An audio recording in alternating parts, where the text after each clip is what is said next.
Radio Bulan 2 Vata, Mekauti Kenda Vata Mai San Francisco ki Burubura, Sema Mai Gai Waseyani.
Ongko na Radio Bulan 2 Vata San Francisco, Mekauti Kenda Vata Mai.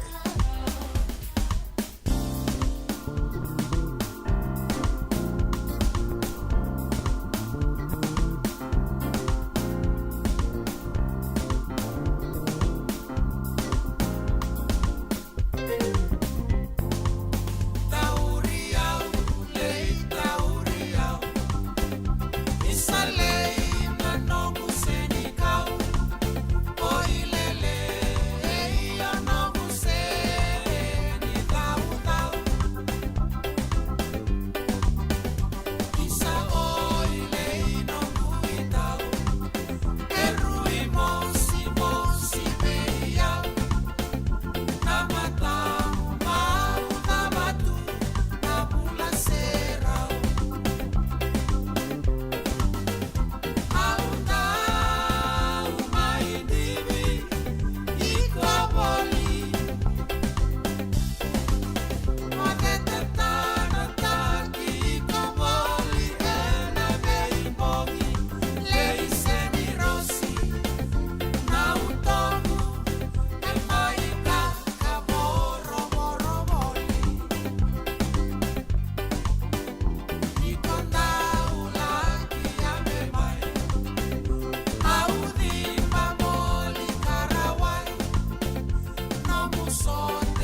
Sandina sara mai kakavoro boli o ia me wakai mai serta katiko ni ave kanda na vunde kuin o leisa vula koro sa andinde saranda kai me rongo da talitiko ani nandomona e na nonda vata vatongo na radio mbulando vata wakambula tiko ani vekenda vakitiko ani wekemani se venga na bono ni sama tiko me kina na kabivinaka ni lotu le wendendai katolo sanga vul ni singa ni vula November sa vatunga ia na tos ni ngona da sa dhova mai ngona i oti ni singa ni vula November wakanui nui vinaka tiko ani ni bulan-bulan vinaka tiko wakanui nui vinaka talinga ni to toka tunan raki se venga na bono ni sama tiko me kina na e kabi vinaka ni lotu le wendendai singa levu mataka mbongi levu dui na banua and dui sama mai kina dui talitunga na singa dui talitunga na ngauna ia nda waka vinaka tiko ni rawa ni nda mai veito mani talitiko e ndua tale na nonde wasi ni ngona vata e kabi vinaka ni kua nda waka vinaka taka talitunga ni soli tiko na idhengu ni mbula ndua na kawia ndona menda na ndau waka vinaka tiko kinai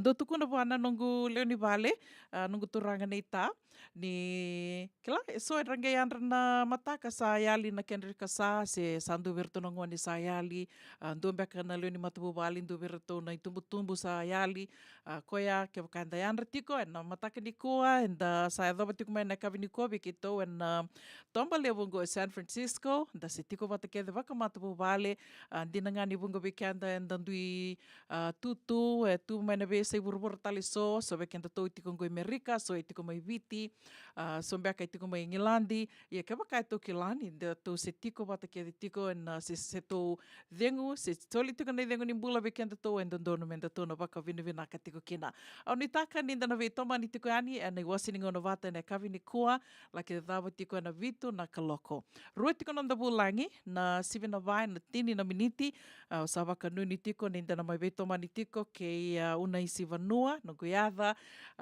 e na duanga na veitala noa. Kero na numa me kero na mai veitala noa tiko mandangai ani e kavi ni kua le usar na ka kero na mai veitala noa tiko kina ndua talanga na isongo ka sa mai tau ia vutaki tiko e na bono le vungo Amerika na vida na mbaki sao tio ia na Fiji Indigenous Peoples Foundation. Member le tiki anda tiko na kawaito kei ka sa kilai tiko mai na matanitu le vungo Amerika. O ke lani na sombe ka wiki mnio ni sa na rongoa tu ia ke ronanga me vetal no tiko ni kino ya ke Mrs. Una isi vanua and sivina vai na tini na miniti ke na veka tale so ke rona numa me ke rona mai vetal no tu mandanga ni kina me na waka vure waka sama tu e na kavini kua o tia na lima na kaloko o tina lima e na tini na miniti nonda ngona wakarotaki dorunga di tiko na veka kavini lotu levu nonda ngona ni vuli e na mai wakai tawiti kino ngasi ni vuli Paulangereti me mbaleta na nonda bosa na wekatali so and dau ki laita ni tu kino kenda na kawai tu kei o kenda na kaiviti. Au sureti ke mani o ya, maninge nana maki tiko mai kina ke na vei sere so e na wakatangi taki tiko yani na vekai so na mai wasia tali tunga yani me na ilutua tiko ni tawi dhavangai ngaravi tiko na kavini kua se venga na vanua ni seama tiko mai kina na mani to kaningo una vuninda kua ni mbula vinaka. Sere kataravangono ve wakambula tiko ni kina ve vuki miri ni mbula vinaka ni seama tiko mbeka mai ve na kavini kua wakatala kina ve Rosie Posey mbula vinaka Rosie sa iau na dhavuni maramatau wakambula tali tingani ve sere ana sa takala ni mbula vinaka na itasa antinde se katala ni ngule dhavti kino nika leo ni langi ni mbula vinaka wakalevu na ndau seama tiko mai vinaka wakalevu na ndau venga ravi tiko na nonra wakatavulidi tiko na ndau venga ravi o irna nonda karangole tiko mai ke wakani via vuli ni ve tartareani ve nika leo ni langi ke roa sa mai veital no tiko wakawida e na nonda porokaramu waka nui ni na dua tala singangoa na mai dua tali tuka ni na neiro veital noa me rao ni wakaungeti tiko kina na buku ni tabi kanda mai ngarawa tiko na vengarabi sena caregiving e na vanua levu ngo Amerika me wakani nda kila ngo na longa niu levu ndondua wakamimbi tiko ve kenda tau na ngole mai na wasa Pasifika mbula vinaka wili roko tui viwai sana itasa ndendeo ni taka ni mbula vinaka tiko ni ando mbula vinaka tiko wakamata bu vale mai Santa Rosa wakatanga kina ve Dan Roma kita Nimbula biro. Vinaka vakaliwa na sema tiko mai. Wakati lakina ve marama na itambula vinaka dasha hidden blood. Waka nuni vinaka tiko yani. And kavi vinaka nikua. Senga talaha ningole dhavi tiko na serengono. Go favorite na itala. Sarusa toka ilangi. Nimbula vinaka. Bula vinaka sista. Matelita seni kuradiri. Waka nuni vinaka tiko yani ve kiamuni. And kavi nikua. Ka senga talaha ningole dhavi tikina. O kiamanto kia de sara na tiko ngori mai Serne, Australia. Vi kiamuni kia de sara na venga ravi tiko. And tambana ni venga ravi mai Australia. Na vi pano kia de sara mai Australia. Ni sema tiko mai kina ni mbula vinaka. Waka bimbi tiko na vena no miongobe. Mareda lalanga vesi. Vinaka waka levu tau. Nandau sema tiko mai. Nandau veta mani tiko mai. Na vea kavi. Wakatala kina ve nau pasi panene levu ni mbula vinaka. Mbula vinaka Melts. Waka nuni vinaka tiko yani ve kimdo. Na city levu San Francisco. Sanga tala ningula dhavi tiko na sergo chosese mbale sanga. Nimbula vinaka chosese. Bula vinaka sista emaranandi. Vinaka na sema tiko mai na kavi ni kua. Waka nuni vinaka tiko yani se vinga na vano ni sema tiko mai kina. Nimbula vinaka.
E senga dina ni kara rawa na taka waka kekiwa. Ia endona kainda wipu ke ka waka mamanta taka tuna bengaravi. O ia ke tuna kenda tō kakana. Na ika, na dalo, na bisikete, na rewa bata, na sunbells e tinimbulu makau. We kenda tōna senga tiku ni driver, se senga ni waka motoka, kandau Drendre no te tō beto seaki. Erto sa tu wakarau na Divine Pacific Food Mart mai Sacramento, merto talaveani na nung ni voliboli. Rawa sara. We tartarangayani na taliboni diwan dua ono tono ono saivarua merto bakarotaka katalada mai na nung ni voliboli ena kena ngona totolo tua. Divine Pacific Food Mart, Viturua Viwawalu Franklin Boulevard, Sacramento, California. Namba di telefoni Viwan Dua Ono, Toluva Viwa Ono Saivarua. Erto ngarabatalanga ni kena lewa suburi ani na nomu yaya. Mai na nondro to stoa kina nomu mate ni katumba.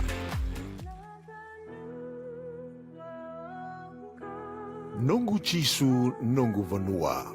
Warotaka na New Methodist Christian Fellowship USA. And a radio Bulandovata San Francisco, me County Kenda Vatamai.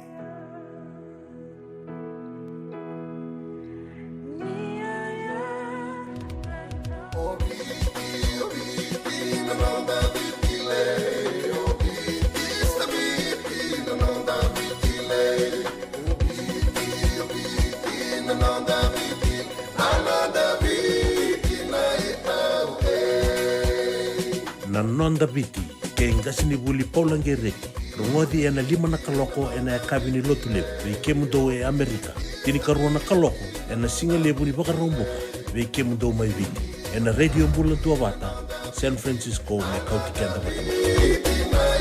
Ena muna ngauna na levo ni nondo soso enda sa senga sarangan nikla na dabu menda baka talo taka buka singile utaka sa baka ya kapitang ne ka kuni lo malenga sa tipin dono bunua e rauni buka dingo ikimuni waya na JJ's Food Shack Santa Rosa, California. Na vem matangali kaka na tigina. Mebaka na karitoa, waraisi. Na logo, palusami na buwaka na kaiwa soso, na dalo na toa, na kukonda, bayangani ka ng gamure. Nakaka na buwa malang, mebaka na steak, gay wakay loka, tabioka ka na coleslaw, surua, tatni. Kailangan ko pata na kaya na pie, ng bani kay na manray. O yan, na JJ's Food Shack, Santa Rosa, California. E rosa nga no direct message virto giringa kina bitu sai bitu tolo dio tolo dondo limono se o nga wale saranga lito miku mai no mota e na dio maluma Billy Street o ya e Santa Rosa, California. E rawata nga ni rito li dili butaka ni ke mukatalo wasing lebu sa wanga kabi ya mai Santa Rosa, Kinavato. JJ's Food Shack, Santa Rosa, California. Endona mate kuniti wale wabekenda mana wasa Pasifika na hepatitis B. E kuneini ndua mana wea tini corona nini winua mana wasa Pasifika Amerike ni tobi retiku na matengo na hepatitis B.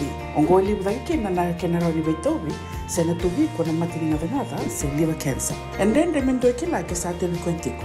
Na wakani se nusoti keni wakata kila se symptoms wakabo kesa mbimbi na mate.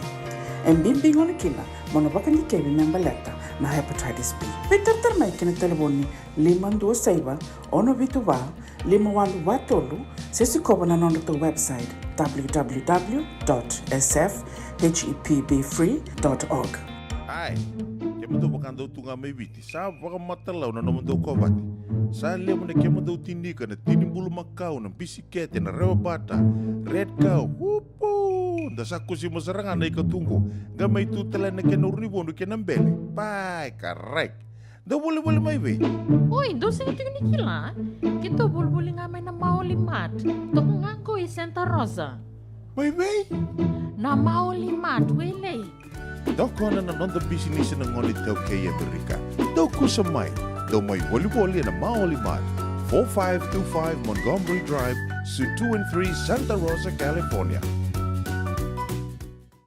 And radio mbulando vata samai sivitongona tolu ena rusanga vulu kavitu na miniti vekinda vakitali tikani vekemni na senge sema vauti kumai kena nonde wasiningono vatango keritu nga kironi ninge waseto ngayani na nonda vata vatan do tokona like do na share na sasanga tikoya.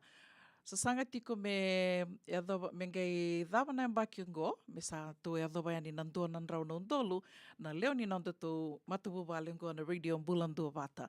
Ia ngan rebiki na bakalevu na nomani veito koni mo ningai wasiato ngā yani, follow us, wakatal ngā kina na YouTube channel, ke rauni o ningai subscribe kina YouTube channel, e na vewu ke sarati ngā bakalevu, e na kena dhidhi waki tiko na nanda tu vata ngo na radio mbulandu vata.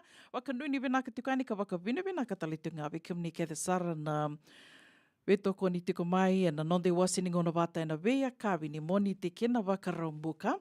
Ke wakai tiko e son na ulutanga o nindo wina kata me mai vetal no takiani e na nonde wasi ni ngona wata ngo.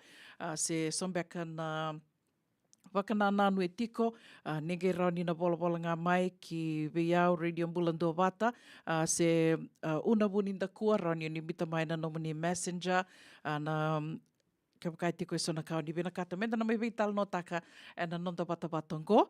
Au ia toka rua takataleani, ningi nanama ki te ngā mai se vina vai e na tinika 5 na miniti ane kawini kua ke rona mai vital no tiko ni kina, ke randine tala misis unaisi vanua, ia na buku tiko ngā ni songo ka mai tau abu taki tiko ana vida na mbaki sa oti, me mpale tiki anda tiko na i tau keinda sa mai waka tiko ana wanua lebongo Amerika, ka waka toka i tiko ia na Fiji Indigenous Peoples Foundation. Waka rurungi tiko and United Nations ke na wakatanga kina na matani tu lebo Amerika na kena sa mai waka ando nui me dhidhi waki tiko na i songo ia, e na wanua lebongo Amerika kau suritika mani, nige nana maki tiko mai ki rona mai vital no tiko na ia ke na vi ulutanga tale so. Karau ni na soli waka sama se waka wure waka sama tiko ve kiamani na seama tiko mai ne kawini koa wakatanga kino kiamani o ni na geli ronga dhambeka na vitala nongo e na ndua tale na ngauna ndua tale na singa e ana kai vina katukina se male katukina na technology na wata ngo ni ke wakau ni oso rau ni geli ndo ronga dha tali tuna porokaramu sena vitala noa e na ngauna ngau ni ngalala kina ka rau sara ke wakau ni na ngai sikowa tiko ya ni na YouTube channel Radio Mbulandu Vata and na YouTube channel, subscribe talinga kina, ninge rongo the kina na vitala noa ke sara. 7:05 na tinika 5 na miniti, and then seama tiko ani kina vengasi ni wuli polange reti, and nonda iwasini ngauna ni nonda viti, men mai beba kararama teki tiko ani, beba katabuli di tiko, and nonda vosa. Iando na ka e ua wase tiko ani na noa ni sa mai tau ia wuta ke tali tuku ngā ana ke na waka wulidhi na vosa waka viti be ira na ngone e na wano lewongo Amerika. Mai tau ia wuta ke tiko Mrs. Saloten Dominico, upaka nui ni na ndona singa ngoa ke rona mai veital noa iani ke ira tau talinga na ngasini wuli sa waka rita ke tiko mo koea, so na ngasini wuli waka dhengu ira tau sa mai veital noa tiko na kia na sangai me na dhidhi waki tiko na raninda kai ndo beka na korni wuli, na programo, na programo. Me mbalata tiko na kia na bulidhi, se na waka tabulidhi ni nonda bosa, veira na luvenda, veira karavia bulidha na nonda bosa, e na vanua lewongo Amerika. Ia sa tiko butiko ngo, e na nonrito walni lotu, e na ngoni lalai sara teke buli bosa waka viti tiko, rasa teke butiko e na serikali, na langa sere, na kena wili bola, ia sa andona i tuku ronga binako ia, me wakani uke la, sa anda lewe kanta sama itungo Amerika, lewe talenga ver na ngone rasange mai sudhu ke, ka lewe talenga se kalalai sara kaumai, ke lande gombeka so na ngauna senga ni tube ke anda na waka nananu ia, me na kena mbimbi me bulidhi ka maruri tiko na nonda bosa ia na ndona ngauna. Ndo vatungo na ngu waka sama ndona ngauna na ngone sanda na iale ni kino kenda, o ira na ngone, ira na lubenda, ira na makumbunda, ira na vena kata mera na kila na vanua era lako me kina, na nonra yabu. Koe ambimbi kina, me na waka tabulidhi tiko me na maroi tiko na nonda tau bosa, ka undo maro taka waka lebu na waka rorongo, vengasi ni wuli polange reti, au sareti kia muni ngona kina muni ngai nanama ki tiko mai o iana 7:05 and tinika 5 na miniti. And kawini lotu lebu ndo rungo di tiko kina na nona programo o polange reti ka waka toka i tiko na nonda viti. Sa wotongo i rua sanga bulu ka 8 na miniti me vana ka loko, and Radio Mbulandu Vata San Francisco, me kauti kenda wata tiko mai, kau via wakambula tiko yani and sere katarawongo, Kamnina sema tiku mai na kavini kuwa mbula vinaka baradha chombe mangiti. Wakanuni vinaka tiku yani vi kimrau na vewatini mai Sacramento vakatel nga kina ve anti ane mbongitini mbula vinaka anti onitaka nyondo mbula vinaka tiko vakatel nga kina ve emosi na sivi ni mbula vinaka na ita wakanuni vinaka talitungani vi kimni mbula vinaka anti ili Elizabeth Pella vingana vanua sema tiku mai kina na kavini kuwa onitaka ni tosa vinaka tiko na vili niu vakatel nga kina ve Ali K. Love ni mbula vinaka wakanuni vinaka tikani vikimuni cheke penisoni vinaka na sema tiku mai na kavini kuwa Miriam Kelly ni mbula vinaka ratu tukiti vesikula wakanuni vinaka tikani vikimuni Ethan Drew ni mbula vinaka wakanuni vinaka tikani vikimdra na vetinani wakatala kina ve maramatau ali titu indraki sandende koni ali mai au nitaka niendo mbula vinaka tiko wakambula talitingani ve Chochi Sili ke sista Emaranandi ni mbula vinaka wakanuni vinaka talitingani ve kimdo ke kimdo na vuvali na roko tui viwa mbula vinaka na ita Willie ke sai wakanuni vinaka tikani ve kimdo mai Santa Rosa ena kavini kua radio mbula ndo vata ni sabotongo e rua sanga vuluka ono na miniti me vana kaloko.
Bulan Vata, me kauti kenda vata mai.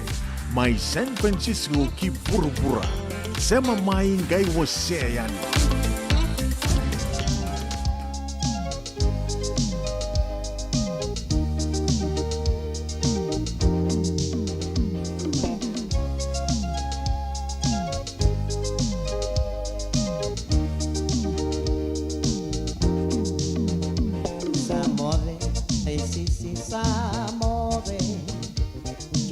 Buna no muy ngole ngole tau bakabuna non randote sobe re randau bakote samote le sisi samote nambalui sisi ruin rabia reudabu bakan reu ni buani kabika nindau kala tuna singa sisi ngori ke muy namudina samote le sisi samode le sisi samode que muy dabuna no muy ole ole tau bakabuna non randote sobe re randau bakote samode le sisi samode.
Nonda viti ke ngasini buli paulange reki rongodi ena lima na kaloko ena kabini lotu lebu ve mundo e Amerika tini karuana kaloko ena singa lebu ni baka romboka ve mundo mai viti ena radio Bulan Vata San Francisco me kauti kenda batama Ini Matthew ni sawa kuskusibe Isa ni bula pinaka o se vivi mandongo kina maoli mat ele taka kina endona nito baka taka kana lailai yo leu kutaka baka totolo ni bernir to ya ve ani na bulangi Oi, o dia baka sanga erto baka sanga telanga ora to sarara sarna go enta so manga nakakana ese ni ta so manakena baka ngata kina olo Oi, okay, nagsaraman da kilatiko Maulimad, Valima Rualima Montgomery Drive, Suite 2 and 3, Santa Rosa, California. Veitartara sarani kina nabani telefoni 125 Rualima Saiba, Vitu Tolu 5 Vitu, ene kena itugu matalalai. Nungu chisu, nungu banua.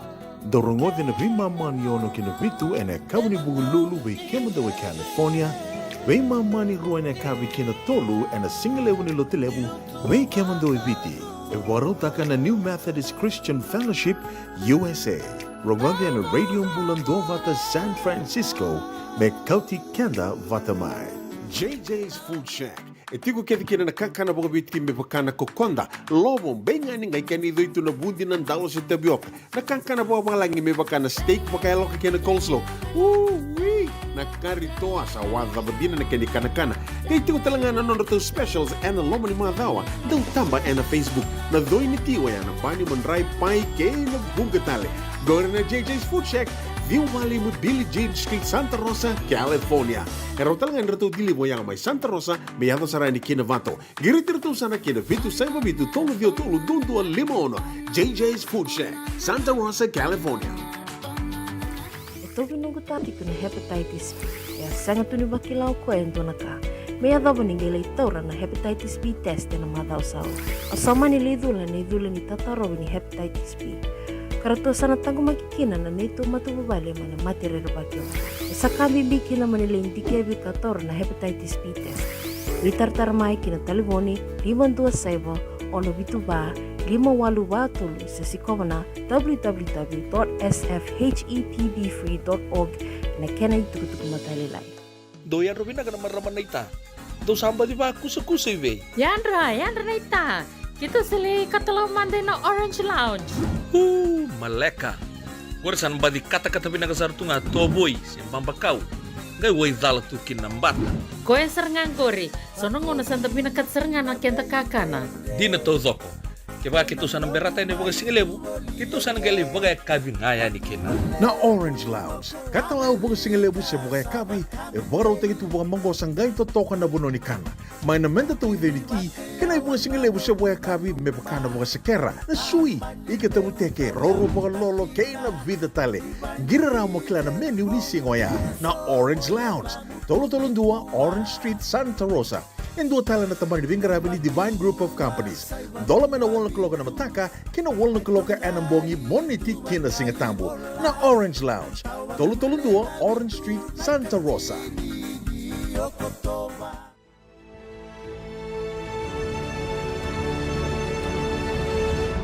Onggon ay rongo may wala ni Songo and a radio ang bulando vata San Francisco. May kauti kanda vata may.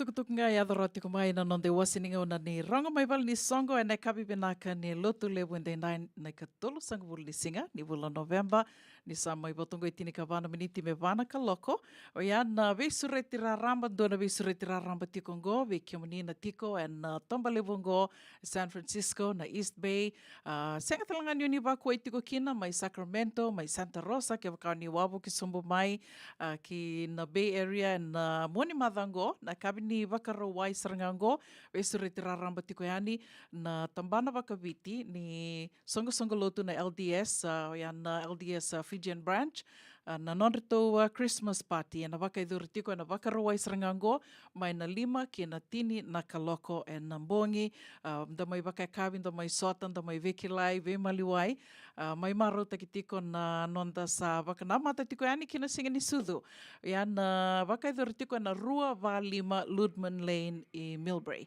Rua Valima Ludman Lane e Millbrae na beauty kani na kena tikindua vekimnioni na biangole may kina na nonda batabatongo tuku katarawan do talanga na vesure tiraramba tikongo and bakay dortiko na nonrito Winter Ball Losa USA ngorto na Lelin Old Scholars Association Lelin Memorial School Old Scholars Association and bakay dortiko na nonrito Winter Ball and Elk Lodge Grand Ballroom Elk Lodge Grand Ball Hall and napakidurti ko yamin na Ono Baba Ono Riverside Boulevard Sacramento. Ono Baba Ono Riverside Boulevard Sacramento na napakidurti ko and na ikarusang buluka tolo ni singa ni bulu Disemba teka butiko and na 5 na kaloka na kabi entertainment DJ and invited artist. Dress code formal blue.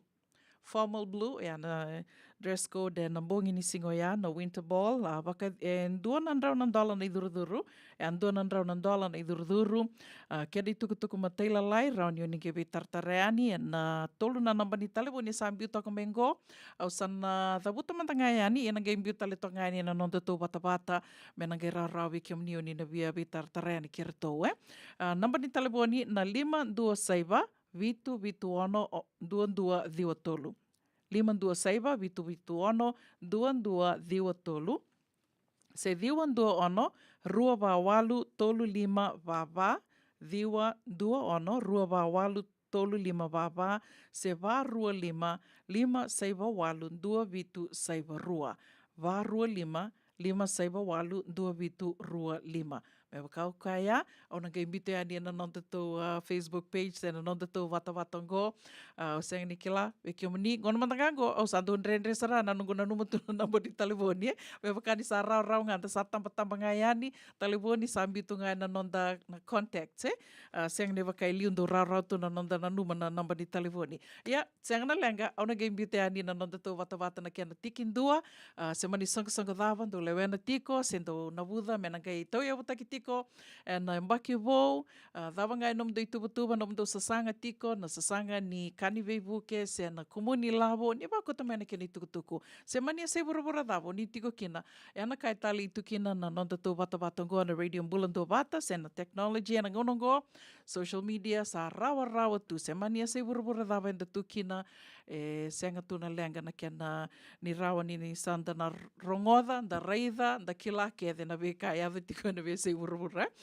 Koe au sere tiki mani tiko kina, ni wako tamaina no mani tukutuku se mania se burabura dava, o ni ndau seama tiko me kina radio mbulando wata, ni wako tamai mena mai kadhi waki tiko ani, na nonde wasini ngau na ni rongo mai wal ni songo, senga tiko ni so mi kina ndona ka, raunio ni wako tanga mai kina messenger, na radio mbulando wata, se unabuni ndakua, se veitali matakimbau, na ngoni sale soe raunio ni na wako tamai kina, na i tukutuku e soa mena mai kadhi waki tiko ani, na nonde wasini ngau na ni rongo mai wale ni songo.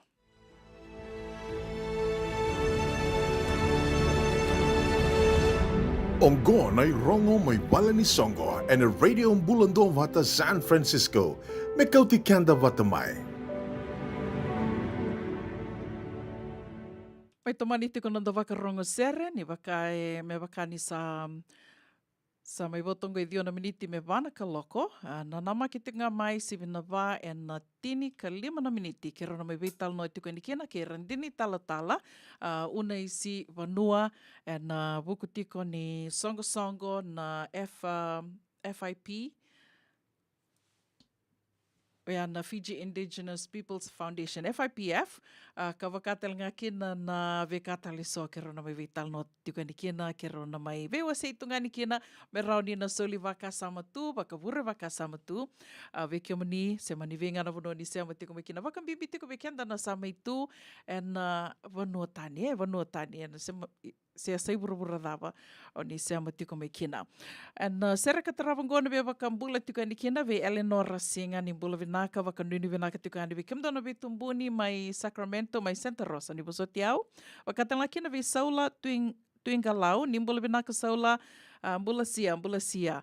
Waka tala kina ve Marama nei tā, mbula vinaka Lela Lubu, waka nuni vinaka tiko ani ve kimuni, senga tala ningula dhavi tiki no Mele Koto, ke na MK Cake Hub, ke wakao ni vea ota keke, e ana vanua ranio ni ota keke tiko kina, ke wakao ni tiko, mai no sorry, mai teilewu, ko te ani ndeumba navua, rao ni ota keke, se mani keke ni singisudu, waka mau se dhawanga ni vea tartareani, ke Mele Koto, se na MK Cake Hub, na Facebook, tiko kina na nona Facebook page, waka mbula talitunga iani ve Lomax se ngati ni mbula vinaka, wakanui ni vinaka tika ani ve kimundou, se ngata lani ngule dhavi tiki no sai waka rusambola, isa sandende ni ali mai.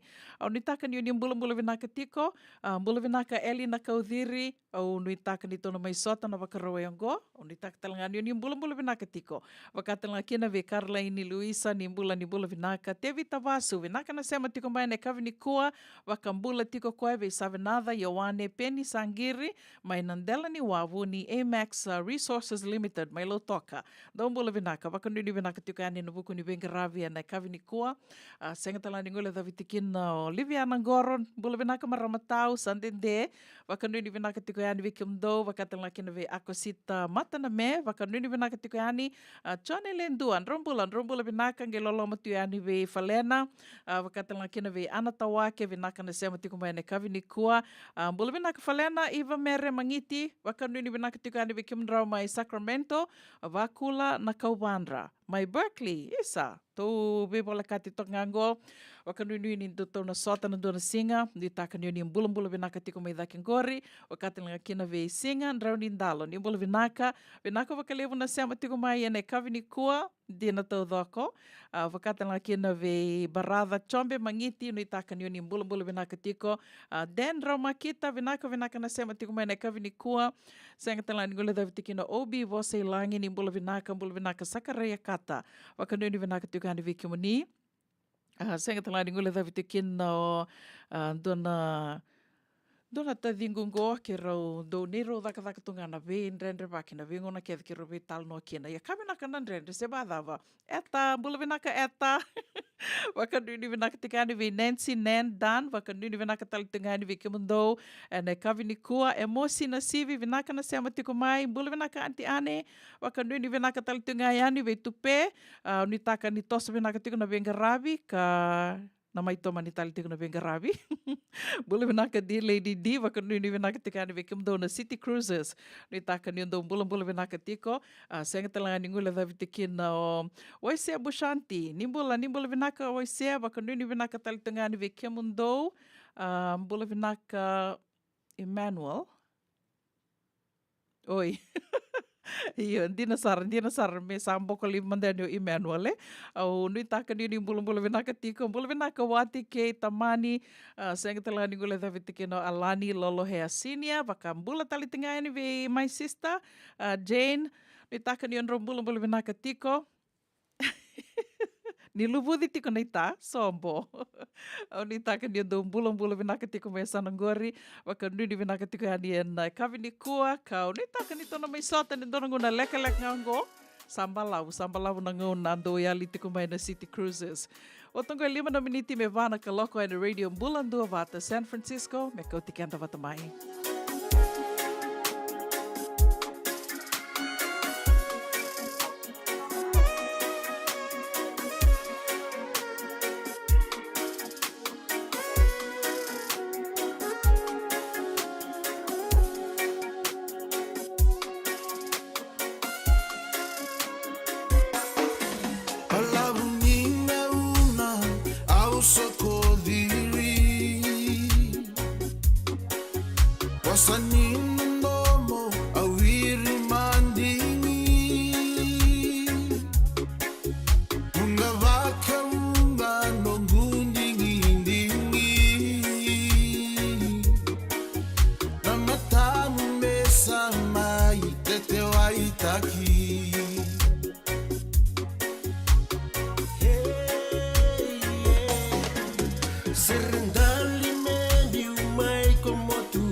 Navada kona tawan muile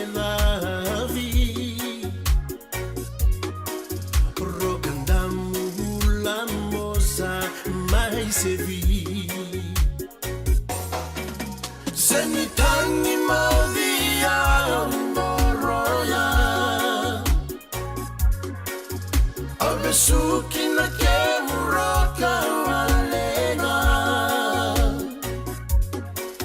Sanda mulo raki autunga Au saruinda mosita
Senitangi Maria Mboroya Awesuki na kemuraka walenga Sandau mulo raki autunga Au saruinda mosita Senitangi Maria Mboroya Au saruinda mosita Senitangi Maria Mboroya Au saruinda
Sota tunan re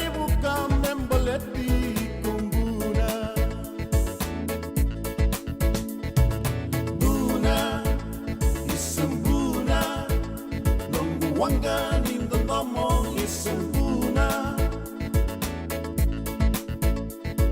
singa kena bongi manggarai kosengana wakasuka buna isembuna nunggu wanga nindo tomo isembuna manggarai koboli wana mai tau kena bakandua manggarai koboli wana mai tau kena bakandua manggarai koboli wana mai tau kena bakandua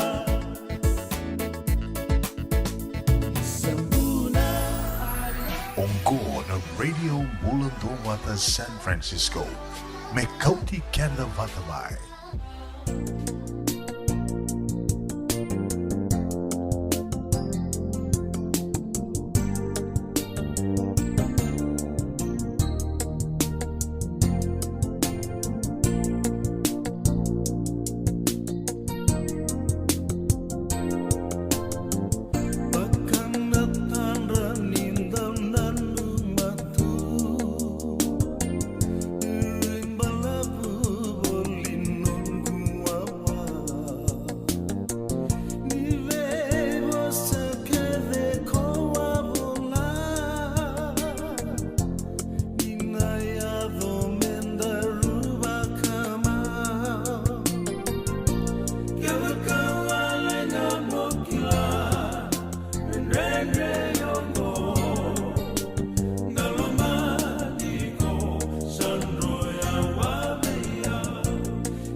soso enda sa senga sarangan nikila na dapat menda baka talau taka buka singi lewu taka siapa kaya kapitang ne kakuni lo malenga sa tipin dono bunua erau ni buka tingu ikimunio wayana JJ's Food Shack Santa Rosa California na be matangali kaka na itibgina me baka na karitua waraisi na lobo palusami na buwaka na kaiwa soso na dalo na toa na kokonda bainga ni kena gamure na kaka na buwa malangin me baka na steak gai baka loka tabioka kena coleslaw surua chutney gela ko patana kena pie ng bani K na manray oyana JJ's Food Shack Santa Rosa California erau sarang ano direct message virto giringa kina bitu sa bitu tolo dio tolo dondo limono se onga wale sarang ali to miku mai na nomota e na dio mali ma Billy Street oya e Santa Rosa California erau talanga ni rito li dili batakan ne ke mukatalo wasing lebu sa wanga kabi ya mai Santa Rosa Kinavato JJ's Food Shack Santa Rosa California.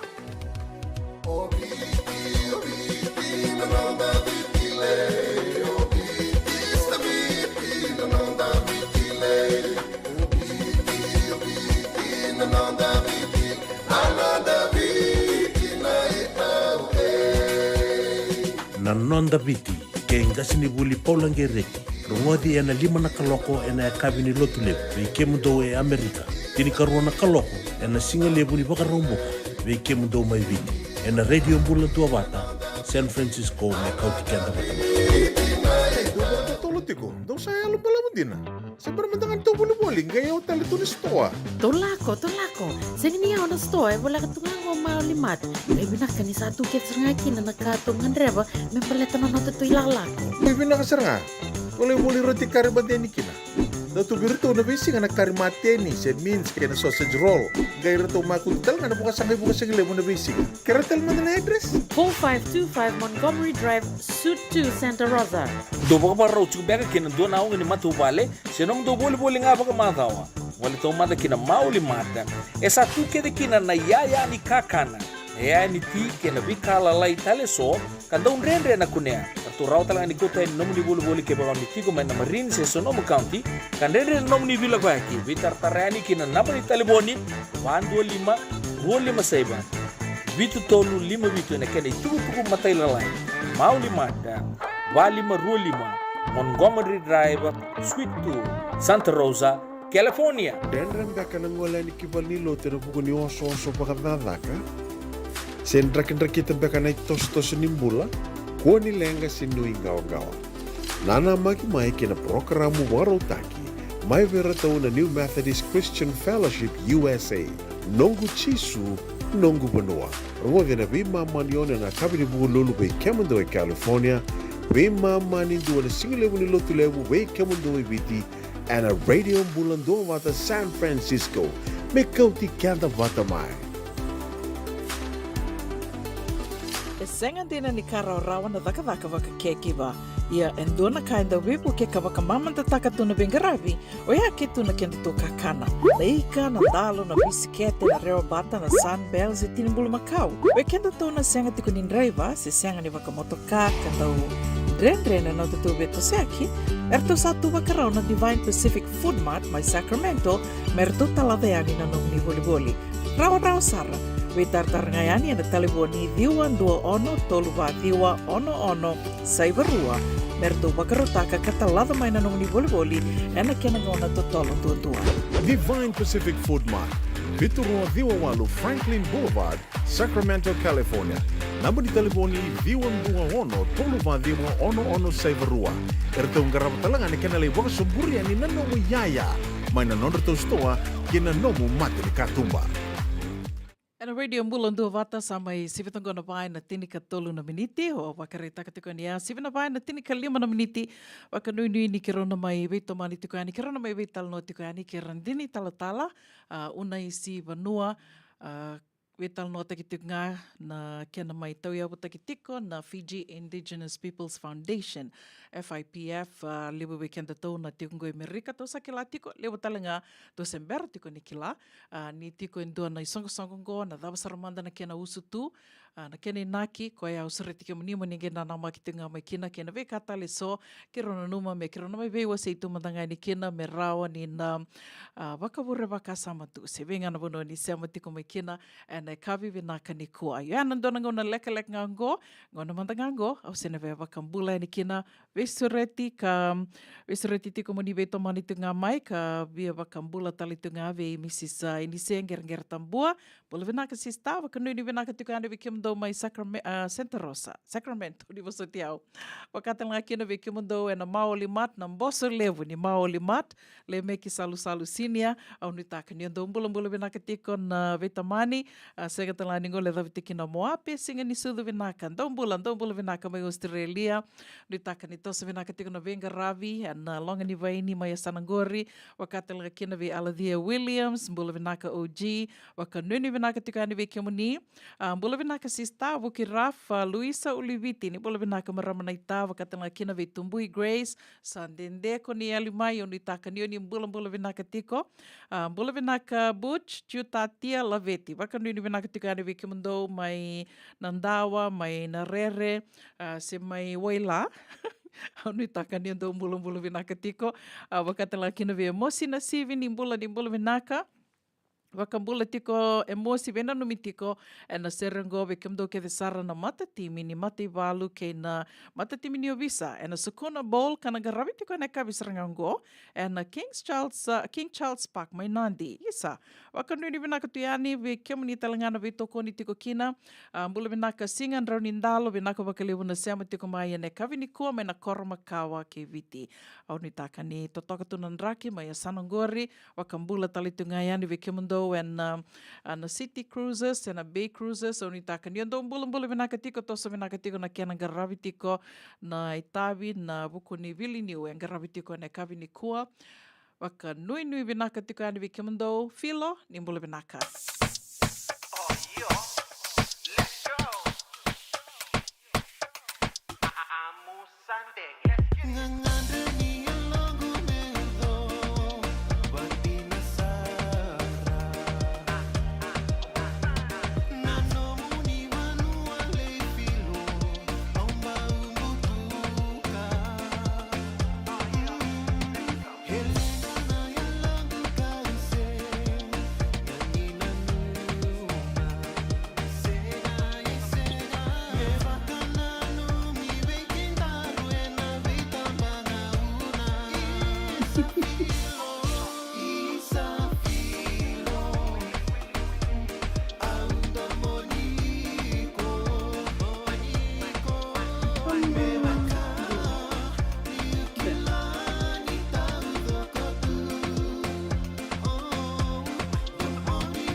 Mana talanoa ke Philo Anderson toki saramandian yungo kina talanoa mai ve randini tala Mrs. Una Vanua. Ni bula vinaka. Sambula vinaka. Ni taka ni ando bula vinaka tika mai Santa Rosa.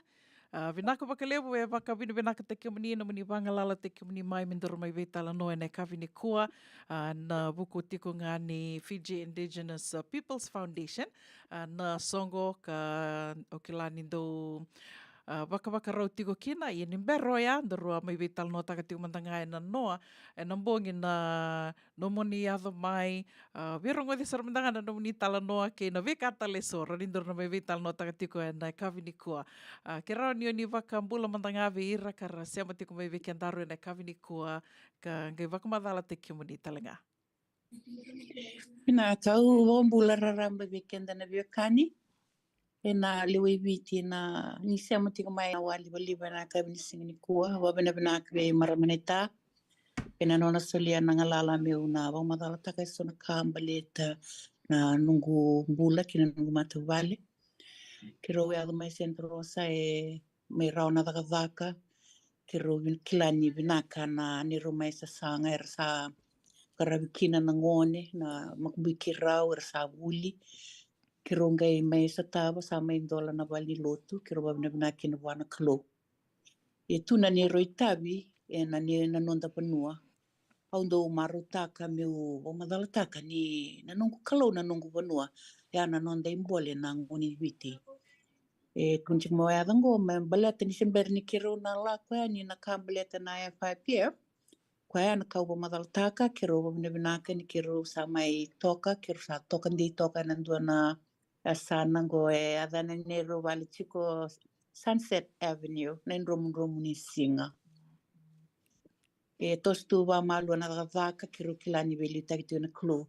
E kiro talitaka na vi maliwai enda zaka erando ngandreva na bibuke na ngoni ni viti kiro tuwarao mi kiro ndo bibuke kina. Pabna kina ve maramanaita ni soliti ndo na ngona. Ndo bambula raramba ni weekenda na leo ni vino viti. Naka wakalevu.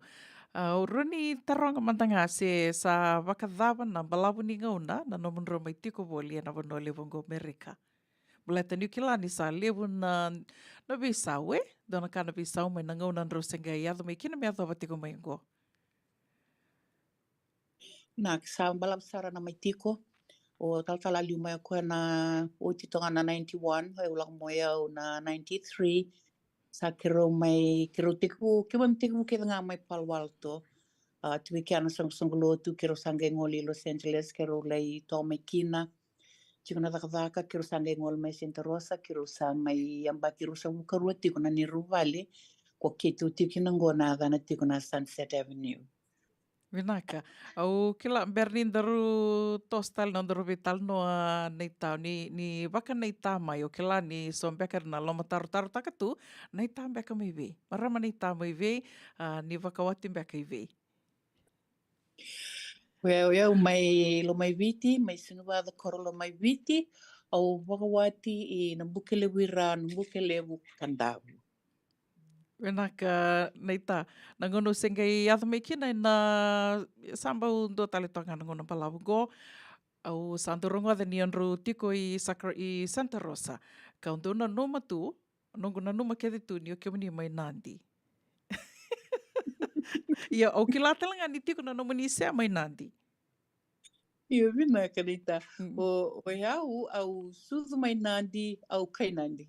Na kambaleti lo mai viti sa ke mamingase mengo ke msange kilatu me ke mamilako ne mami koro yo nguna mateni turang ti e mai tendobu e na asana na asa sa rame Nandi e atiki bu na ndona kurni buli mai na rasa farm school atiki bu no ratus kuna ge kotira mai na no ngone kwa susunira tu mai lebuka e ndua vera ya na tamango o koe na matitoka ni ngoni ni viti mai tendobu e na vanua mai Nandi e tiko na vanua e kito tiku kina sa ngai mai tuike a sona kito vitadini kito ora tua kango ora tadini kima mai tuke de Nandi O e umna sa kito kila kito sa kainandi nga kito ngarava na vanua nandi kamangu do zola vale una tak mai nandi sa kito sa sitsen na mai nandi kito sa suk mai nandi.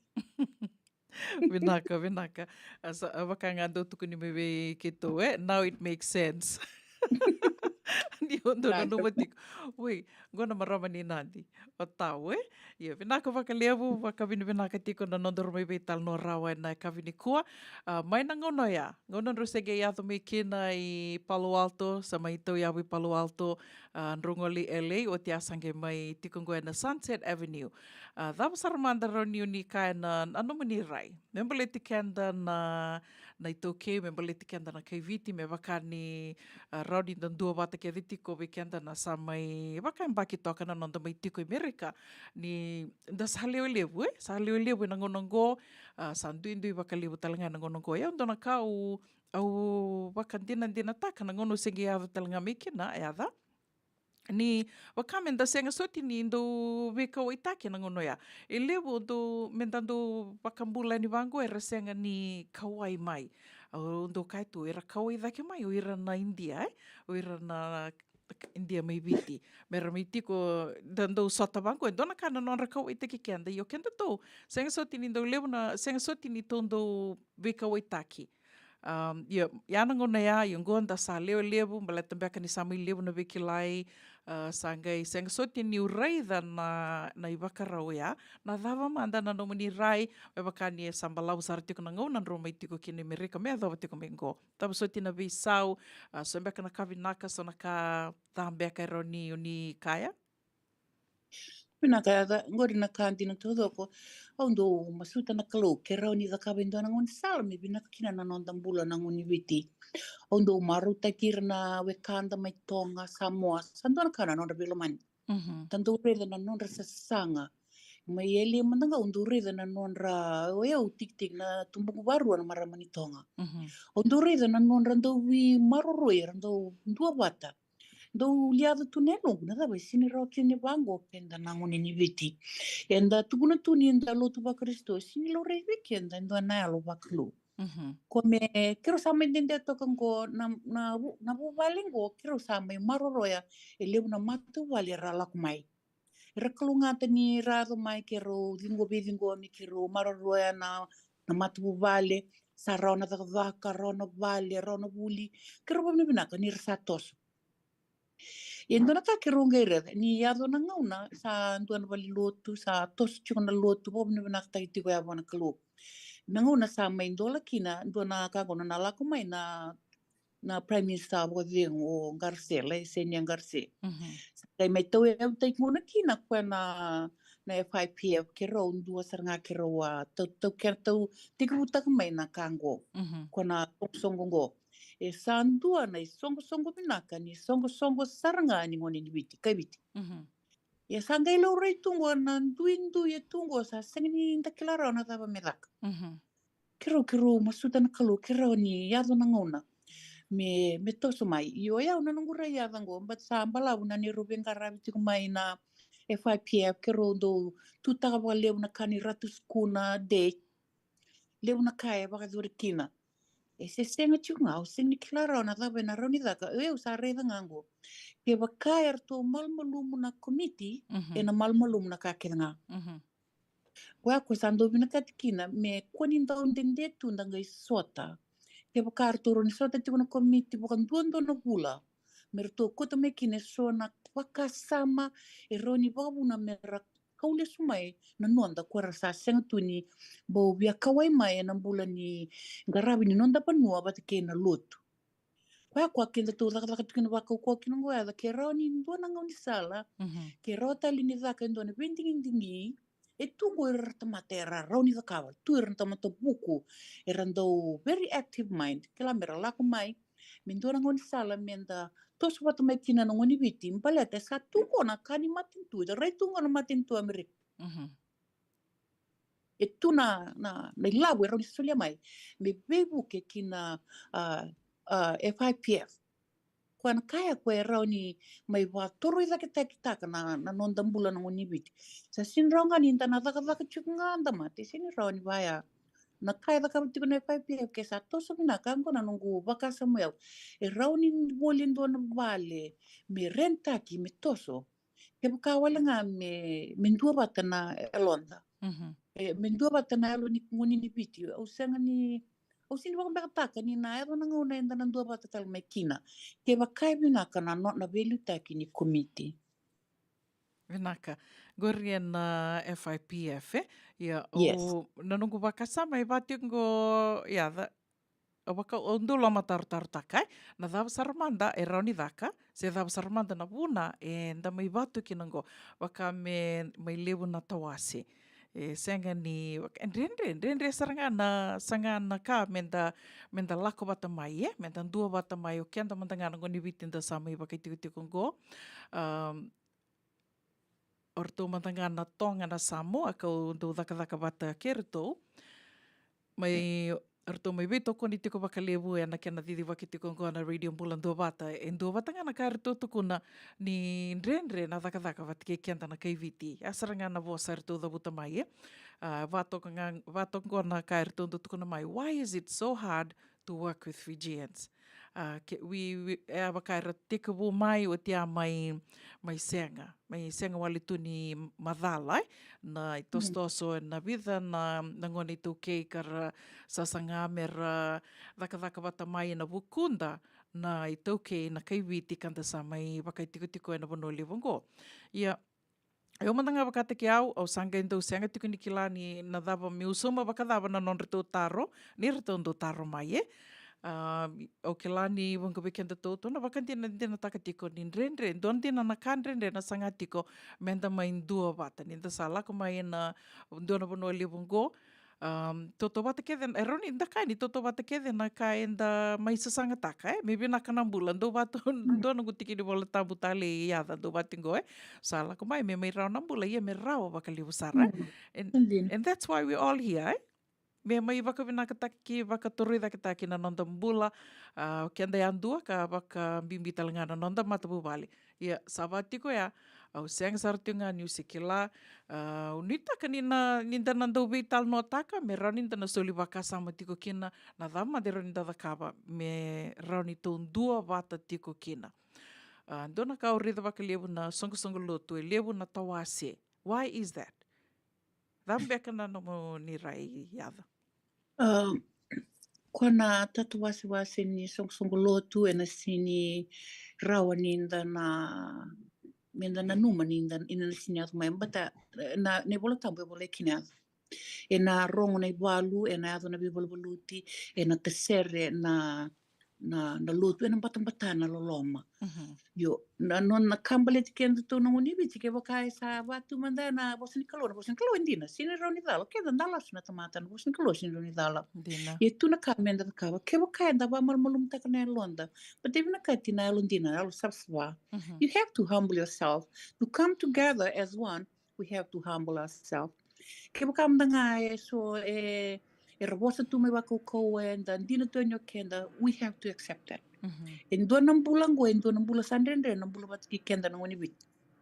E sa bukana na sana lumai biti toso tu kanda toso tu. Asang so tini bakanga na kena kwanti se tike buna mai liu. E sini da kila sa re tungo na e bakanga sanda tu iraki tu sa seng ninda maro taka en dua ka. Na kai lava ki mai banua santa vazo woda na kambale tana lutu sa woda sinkilana da bangai tangeda kabitiko en dua ngana ka o kila sa bakai da sa da kabanga na kambale tikenda sa sinro ninda rail na via sana baba menda rei kina ke bakai ngan revi tiko na bibuke ke bakai ngan revi menda bata wir sa rei tungai liu misa non rambulanga non ramatu vale nobody else yana ko sa ida ta senga na lundo bata wi rana non dangase rando soli baki narvalit bloma ni korto voko raka na vaka na longo ndobu mata wal kede ramai were da ndobu e senga ni somi inda ba sanga ngarkana ikesa sinira o bamuta saliu berne lavo saliu na sa tuno do motokabinaka sa tuna balbinaka sa senga ninda via kawe takatalin dua. E na mbula ya usini ba mbota ni na vinaka vikenda.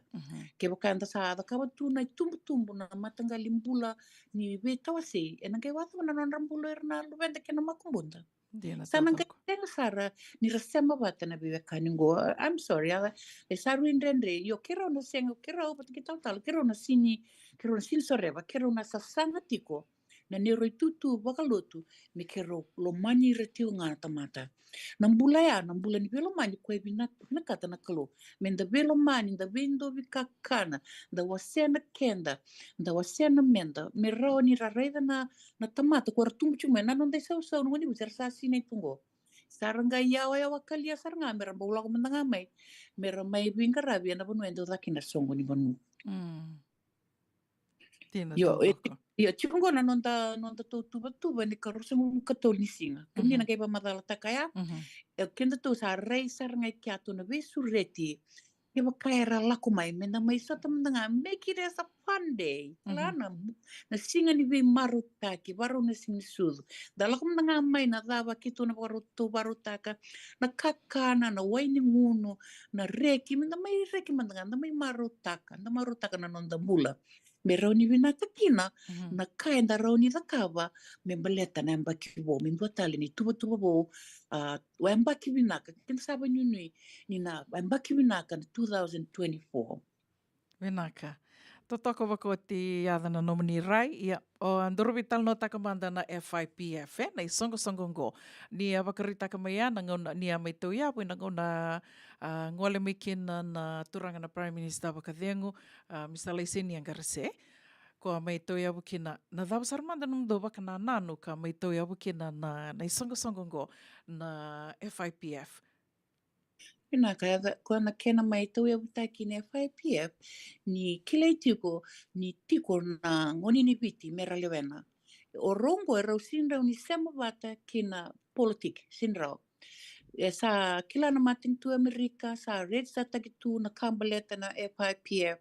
E sinrau by law e sinrau ni rau na sema bata na o santukuna na sadelpa sinrau. That's political. Or any other political party. Yes, sinirau, any other, sinirau. Na, e divinga bo kai koe na FIPF, that's indigenous. Na kaya e senirau ni na kaumekine ndo na kambaleta na politiki.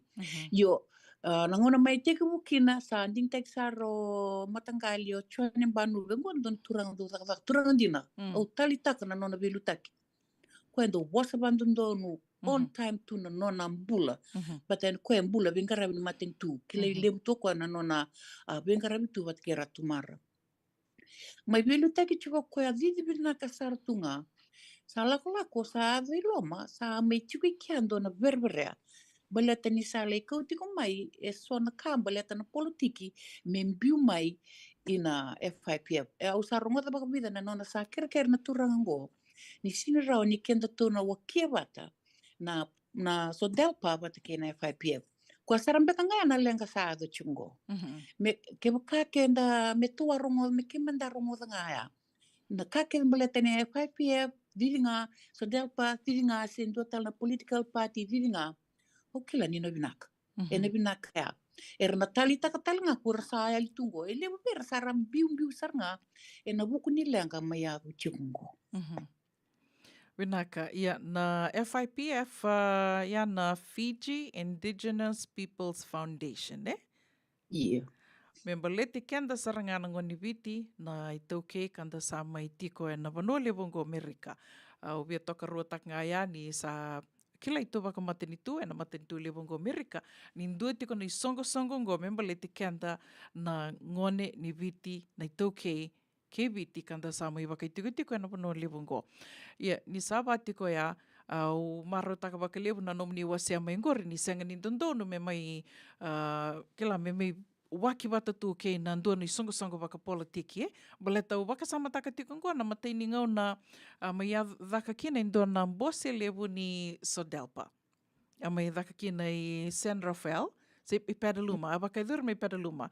Ia, o te angai sa lako dhaka na mai na vindingdingi, koe asanga i tuku ni sarangai kia, ni senga ni ndondonu me rau na waki wata tiko rungo, na songo baka politiki ke na na SEDELPA, me didi tani ngana nona didi na Fiji Indigenous Peoples Foundation, e dondono me didi ngana nona didi, which makes perfect sense. Maleta ni na isongo-songo baka politiki kede tu, o kenda dui tu kede na nonda dui ngalala ni dingi menda dingi taka sobe kenda tu lako na SEDELPA, so lako be na PEP, so lako tali na NFP, ke na ve songo-songo tali so. Ve kenda to mandangana ngoni witi, ia en dona kairo ni na koti kenda to batamai ni toke la go me baleti kenda na ngoni witi baleti kenda na itoke kenda samitiko na bonoli bungo Amerika na Fiji Indigenous Peoples Foundation.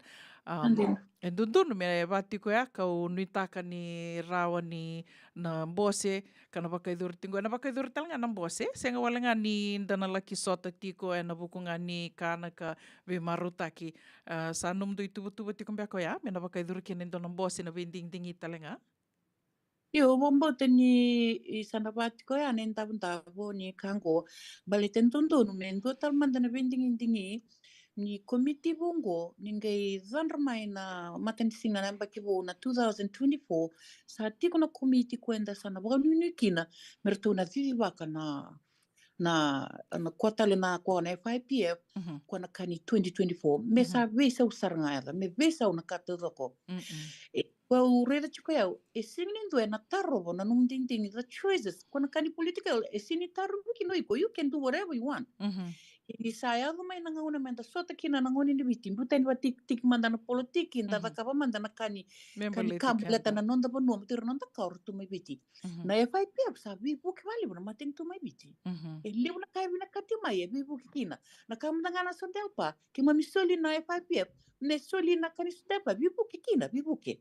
Ye me rau kwa nga ni sama bat kuanga e me nga na kambleta na nonde songo na ngoni bitu kila nga ibinaka kina ya yo ni kota dak mingori yada na SEDELPA mai biti a bibu kina na FIPF nungu rai ya mandanga baka tiki koe e na baka na senga soti ni na baka ungiata na yalo veira ka rasenga ni tiko rasenga ni ndo bata tiko ke na SEDELPA e na senga talanga ni na baka ungeti rea o baka nui tiko ni sana toso ni go me sana kua saranga ni dakavaya kua saranga ni baleta ni toki latiko na menangelako na bibu ke me salak nga na buku nga ni matintu baleta ni if you're mentioning in doon na political party ya na senga soti ni na biba kung geti beira kar lewe na talitu na bi songo baka politiki so meradur mai kin na FIPF doon na vakasama o nomini baka madala tiko mengoro vakasama taka baka dava nangona do sana binding dingi talikina na committee mendo sangava nguma tua me andua mai na mata mai na vi songo baka politiki e tu kanta toki la ni tiko ngoi Amerika lewena tiko ngoni toke me reandu mai na mata mai na songo baka politiki me mai lewni committee ni FIPF okay la ya saro ni to nangai kaki na oi keto sangai ngo na nonda i songo na ngoni toke eroni na buki na be baka ndo batataki ya na ngurai dambe kana no muni rai yo kandi na todo ngur na ka binaka ni na pati kede na pati era lewa nga ngoni biti aya chika tala nga dondo mera lewa ni FIPF ke kai baya me na be mata kede ngori mera lak mai mer committee ni FIPF I think that's fair ena binaka da ke me baya na me laurai ni ralak mai ke baka na politik na be pati kede tu era lewa nga kai biti era kai biti ke baka so lak mai mer mai Bebuke ena FIPF okila ena binaka ena modo kon kina balta me kakoni bayatu na kainda daka baka sa elim na kainda kamai sa buna mera lewa na tamata sara lako sa senga talini ngai tuna elondra mera lesmai o ke tonga na banu ni chuke ke mani bangko na namurayada I think that's a good idea me baya yo ena rawanga na kango ke baka enta lako bata mai baka lebu zaka na bose zaka na mendingi taki na committee binaka very active people au kila ena binaka au saban ni 2024 ena baki binaka weekend Vena kaya ngai ndo talangana ka au kila ni to lenga talitunga kina na ituke oro ni kaingo maleta ni libu na kaingo do dhaka ena vi songo e so Waka ketong gendo may senga wala nga niyo gendo may tombo ka to ng buina oi eda kami ka oi kito senga ni kila yo gai yo laku may nunggu baka sama ya kepa ka usenga ni kila ya kepa ka kito senga ni kila kito erangge kila waka na kena bo.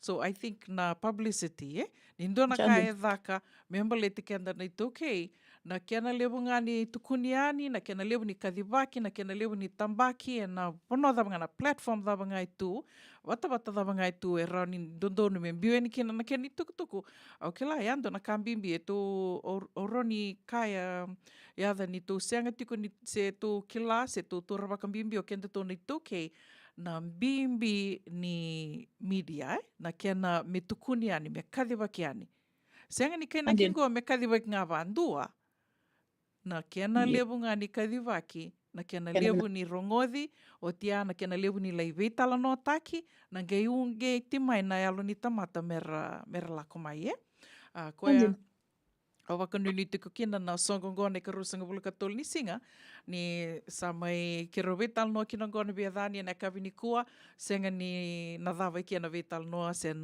nero na viva ka ungeti tuku yani membaleta na songo na mbose kana wakai dhuri tiko na ka rusanga bulu katol ni singa ni bulu Disemba membaleta tiko na songo ngo na Fiji Indigenous Peoples Foundation membaleta kenta tiko na ngone tuke yatan do talim beka na kau ni via wasia ni berninda rumai beba ka modi taki na kavini kua Yo au na via wambimbi takai ke bata nambula ni songo na kawa kai labu na kaya mentando un karuna o koir na velu tagi tiko na vi songo ke baleta nei labu mentando un karuna na kena do vanga tagi bata na kaya ko babu na non do leva na tomata meralako bata ni reklachi ko ira na kena misuse taki nei labu Oya urena tiko ya, bata endo na kaya wakambimbi taki bata nei labo.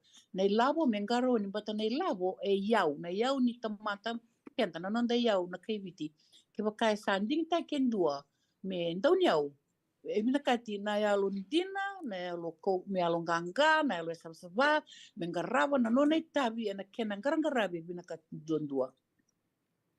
Koya wambimbi taki kina na kaya viva kina na kai di bagi kina ndone songsongo ndau lenga tiko boko lebu membaleta nei labo. That's true. Na kandin.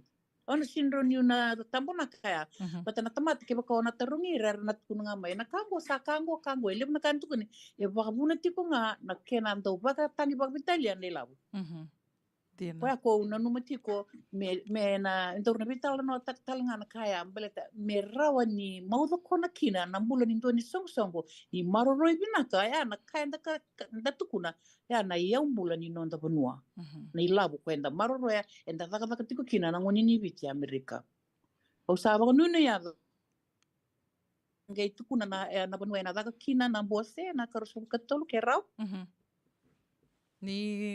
ni waka madal taka mai na daka vei na ngau na dava na daka kina dava suti ndu beka na ka ni waka dada saramanda se dava sa tubo tiko membaleta na singo ya o kito sa nakina kichiko ko sa kilanyo tiko kina na ni to sa kichiko na boni na karusu ko tolu ni bulon Disemba na baka dor tiko nga na balilotu Sebastopol 460 Fee Avenue na Mount Olive Lutheran Church na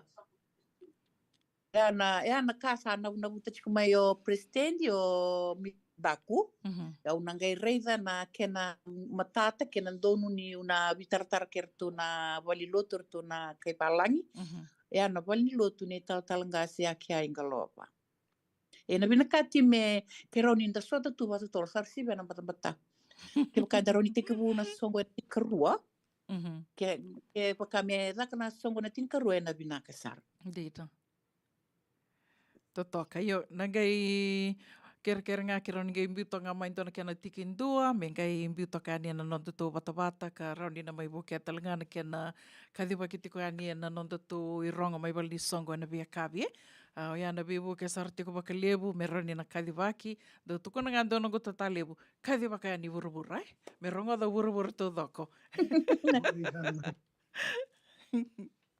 pinakada Ui, was juga no tal pakambula juga ni beke muni. Nimbula. Nimbula vinaka. Iyo. Pambuta sa vato kaya sa na matata to kaya na vuno ito sa na muti ko kina baka nui ni nandua na itos to sa vinaka tu sa na baka namata tiko kina baka nui tiko kina ni na andua na embaki vinaka na rono doluru sang bulkabai na buku ni songo ngome. Baliti kanda tiko na ngoni toke na Fiji Indigenous Peoples Foundation ka sala matatali tiko nga kina vital noa ka kito may waseti ko yani na radio ambulando bata na kena samai beauty ko se samai vaka tokai endona sa San Francisco mena nonda to tiko mai na wasa Pacifica na nonda to Cultural District ya ndona kalibu ke vaka sa didi binaka na FIPF na Fiji Indigenous Peoples Foundation rawa sarangani mai ndambe kia se manidaba nga ito taka to sa sangataka mena mai lewe talitunga ka tiki ni Cultural District, Pacific Islanders Cultural District San Francisco.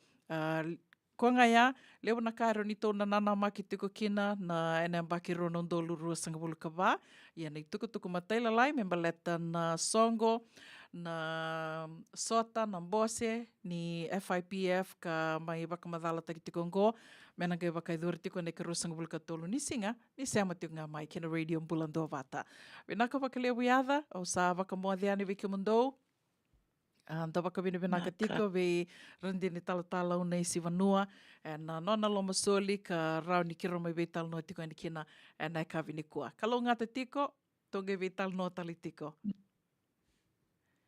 Naka. And radio bulando vata samai votongo e 2 miniti me 5 na kaloko he ka vive na kanilotu levo entendai ne katolo sanga bulni singa ni vula November vinaka vakalevo na sema tiko mai ne kavini kua nana makitunga mai na nonda iwasininga ona ni nongo viti me vakai ndo veito ko ni mai venga ravituga ni kinongasi ni vuli Paulangereti o yani 75 and tini ka 5 na miniti.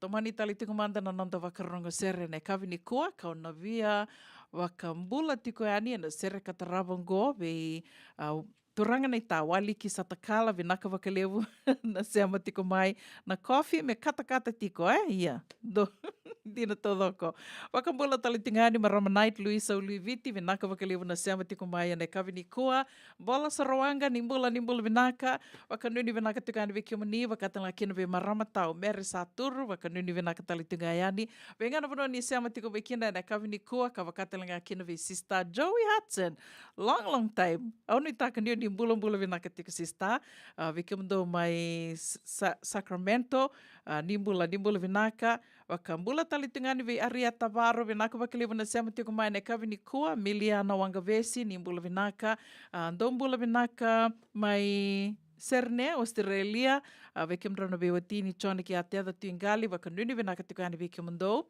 Mbula vinaka ratu isikeli tamba kaudoro nuitaka niondo mbula vinaka tiko. Senga talani ngole da vitiko na serengo. O tinai TJ, mbula vinaka sista vakanuni vinaka talitungayani vikimundo. Senga talani ngole da vitiko na serengo. O Gina Divi ni mbula vinaka. Mbula Gina. Hope all is well. Thank you for tuning in. Wakatan laki na ve Bill tiko e na matai valu. Ni bo sotiao. Tiko e na matai valu. Sana Bill tiko mandangayan ya. Waka nuni binaka tukan viki mani saving ana vono ni sema tiko mai kina. Na kavini kua. Wakatan laki na ve anamba tamba. Ni bolo vinaka. Bolo vinaka rosratu. Randini. Onitakan yung dong bolo vinaka talitunga. May na Montgomery. Wakambula talitunga ni viki mani. Wakatan laki na viki mdo na Vitamani. May Fairfield. Bolo vinaka may tau. Diri motokana. Onitakan yung dong bolo vinaka tiko na Vitamani, senga talani ngule da vitiki no sistai ni sengerengere tambua, ndombula vinaka na Vitamani mai na maole matle meki salu sinia, nitaka ni ndombula vinaka talitunga o kemundo, vakatalanga kina vikimdo mai Aloha Land, mbula vinaka, tau na ivalusai, au nitaka ni ndombula vinaka tiko mai Sanangori, nitotoka tu nanraki, nitaka talangani nandona ona leka ngoto na lei sota yani ka senga talanga ngule da vitiko na serre kataravango o Sista, vina isi seruvatu, nimbula vinaka. Vakambula talitungani vi kumdo ke sarna marama na turanga na ita. Venga na vano ni sema te kumekina na kavini kua, nimbula vinaka. Rausota tu na senda na sauda sana wada bala. La la la la la la la la naita. Vendre sungani mulungani kuwa sana wada bala. Endua naturanga maina ya tulo mai. Rausota kay nandua may nasauna ena mataka laylay. Rauma ni veimuku me rausan na laking uno. Kinamake telebu damo na isebu-sebu. Raun kamogi laki mataka dake mai. Dame dake mai na singa obo. Raun nabo na kaso. La la la la la. La la naita. Rausota tu na senda na sauda sana wada bala.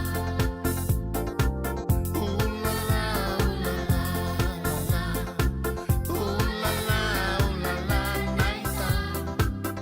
Vendre sungani mulungani kuwa sana wada bala. Duri mai naita. Oi kungona tamatanganga. Daruyando atale mana. Ngana bilo sinai. Kuwa nilenga senda. Munde na vangi mai na deva. Au kilani kotera. Ngai madala ngai dai. La la la la la. La la naita. Rausota tu na senda na sauda sana wada bala.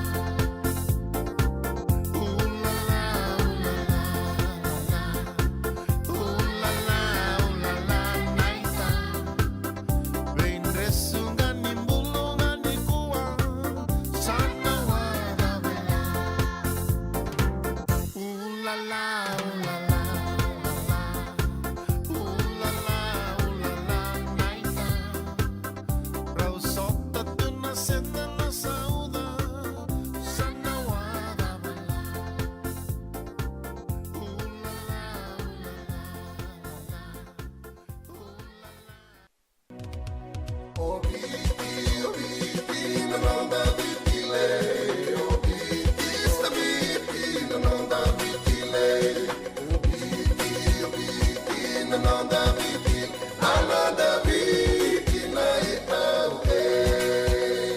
Na nonda viti ke ngasini vuli paulange reki. Rongodi ena 5 na kaloko ena kabini lotu levu. Vei mundo e Amerika. Tini karuana kaloko ena singa levu ni baka romboka. Vei mundo mai viti. Ena radio mbula tua vata. San Francisco me kauti kenda vatama. Ena muna ngauna na levu ni nondo soso enda sa senga sarangani kila na dabu menda vaka talau taka vosingi levu taka siapa kaya kapitang. Neka kuni lo malenga. Sa tiukin dono munua e rauni buka dingo ikimuni. Wayana JJ's Food Shack, Santa Rosa, California. Na vei matangali kaka na itibgina. Mevakana karitua, waraisi. Na logo, palusami na buwaka na kaiwa soso na dalo na toa na kokonda bayangani ka ng gamure. Nakaka na buwa malang mevakana steak. Gay wakay loka. Tabiyo ka kena kauslo surua. O chutney. Kailan ko pata na kena pie ng bani kay na manray. O yan na JJ's Food Shack, Santa Rosa, California. E rosa nga no direct message virto giringa kina bitu sa bitu tolo dio tolo don limono se o nga wale saranga lito miko may nanomota e na dio volume Billy Street oya e Santa Rosa, California. E raw talanga ni rito dilibota ka ni kemu katalo wasing lebo sa wanga kabi ya may Santa Rosa, Kinavato. JJ's Food Shack, Santa Rosa, California. nongu chisu nongu banua. Dorongote na vima mani ono kina vitu ene kawani bungu lulu be kemandawe California. Wei mamani rua ene kawi kina tolu ene singalewu ni lotilewu wei kemandawe viti. E warotaka na New Methodist Christian Fellowship USA. Rongote ene radio mbulando vata San Francisco me kauti kenda vata mai. E senga dina ni kara rawa na daka waka kekiwa.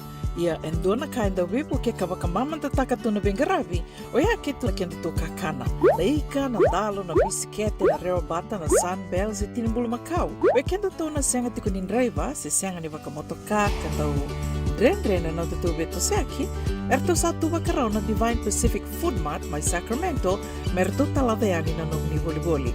Rawa sara, we tartar ngayani na taliboni diwa dua ono toluwa diwa ono saibarua, merto wakarotaka katalada mai na nungni boli-boli, ena kena ngona totolo tua. Divine Pacific Food Mart, Viturua Diwawalu Franklin Boulevard, Sacramento, California. Namba di telefoni Viwan Dua Ono, Toluva Diwa Ono Saivarua. Ertong garap talangan ni kanalay waka suburi ani nanomu yaya. May nanondo to stoa kina nomu mati ni katumba. Endona mate kuniti wale wabekenda mana wasa Pasifika na hepatitis B.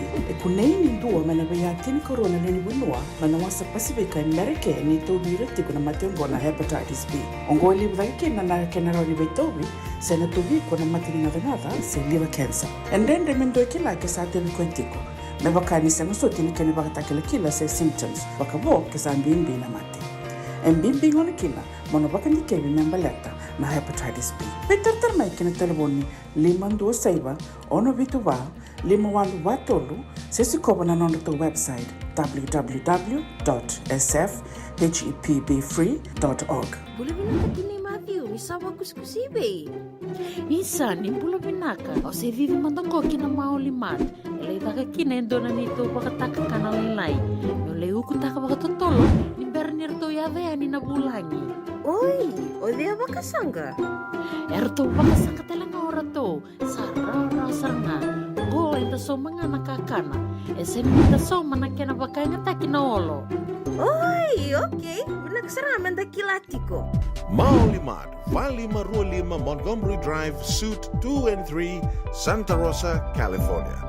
Waiter tarasarani kina naba di telefoni 125 saiba vitu tolu 5 vitu. Ena kena itugu matalelai. Sibatang na 5 na rua na miniti na radio mbulando bata San Francisco me kauti kanda bata tiko mai kabi tiko ni lutu lewe nendai. Totolo ali tunga na to sininga unai na madhango na vi madhawa ronyoka na vi madhawa dange kilanga senge singomoni dange kinda dala sava karumbu katalitu ya batu yan totolo ni to sininga una balatam bak ni sato stiko na mbaki sanda bakilana totolo ni to sininga una patenu kilani ngonanda se ngone kina Baka men dua tu na ngona balau na visinga na balau tu ni ngaunai dona kainda ge nana makitikina na moni madhawa baka esa dakanga men da modenga da ge yan rasa da do bayani na siga na kena da bakila tu ni balau tu ge per tu to soningauna ya romba kan itu kaya ni satu stiko nembak sa totolo bakata litunga kina na to soningauna ya semani bakadava na totolo ni to soningauna onita ka dio ni na sema tiko nga mai kina radio mbulando bata San Francisco se vinga na vono ni sema tiko mekina na kavini koa and dona ngona lekalengango kero na mai beto mani tiko ani kina nonta gasini vuli Polangereti osara tiko mani ni sema tiko nga mai na nonda viti do mai beba kata vuli di tikino koia na vikasona nonda vosa na itukunia soka ndandau rongoda tu ni desengi tumbo dake mai davambeka na kene mbale na vikala laiba ya ka usretika moni sema tiko ngame kina ngonongo ona beba kambula tiko ni kina vikamni ke desarna sema tiko mai se venga na noni sema tiko mekina Wakanu ni binaka talitunga yani senga ona dava singa dava ni gele rongoda talitunga kina na Poroka ramungo no itaka ni rongo binaka tikani na bio liva ni radio mbulandu bata ni mbula binaka.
Ia sandina sara sana ngona mai besuki kanda tu na bula rarawa na nonda dingi dala se vadava.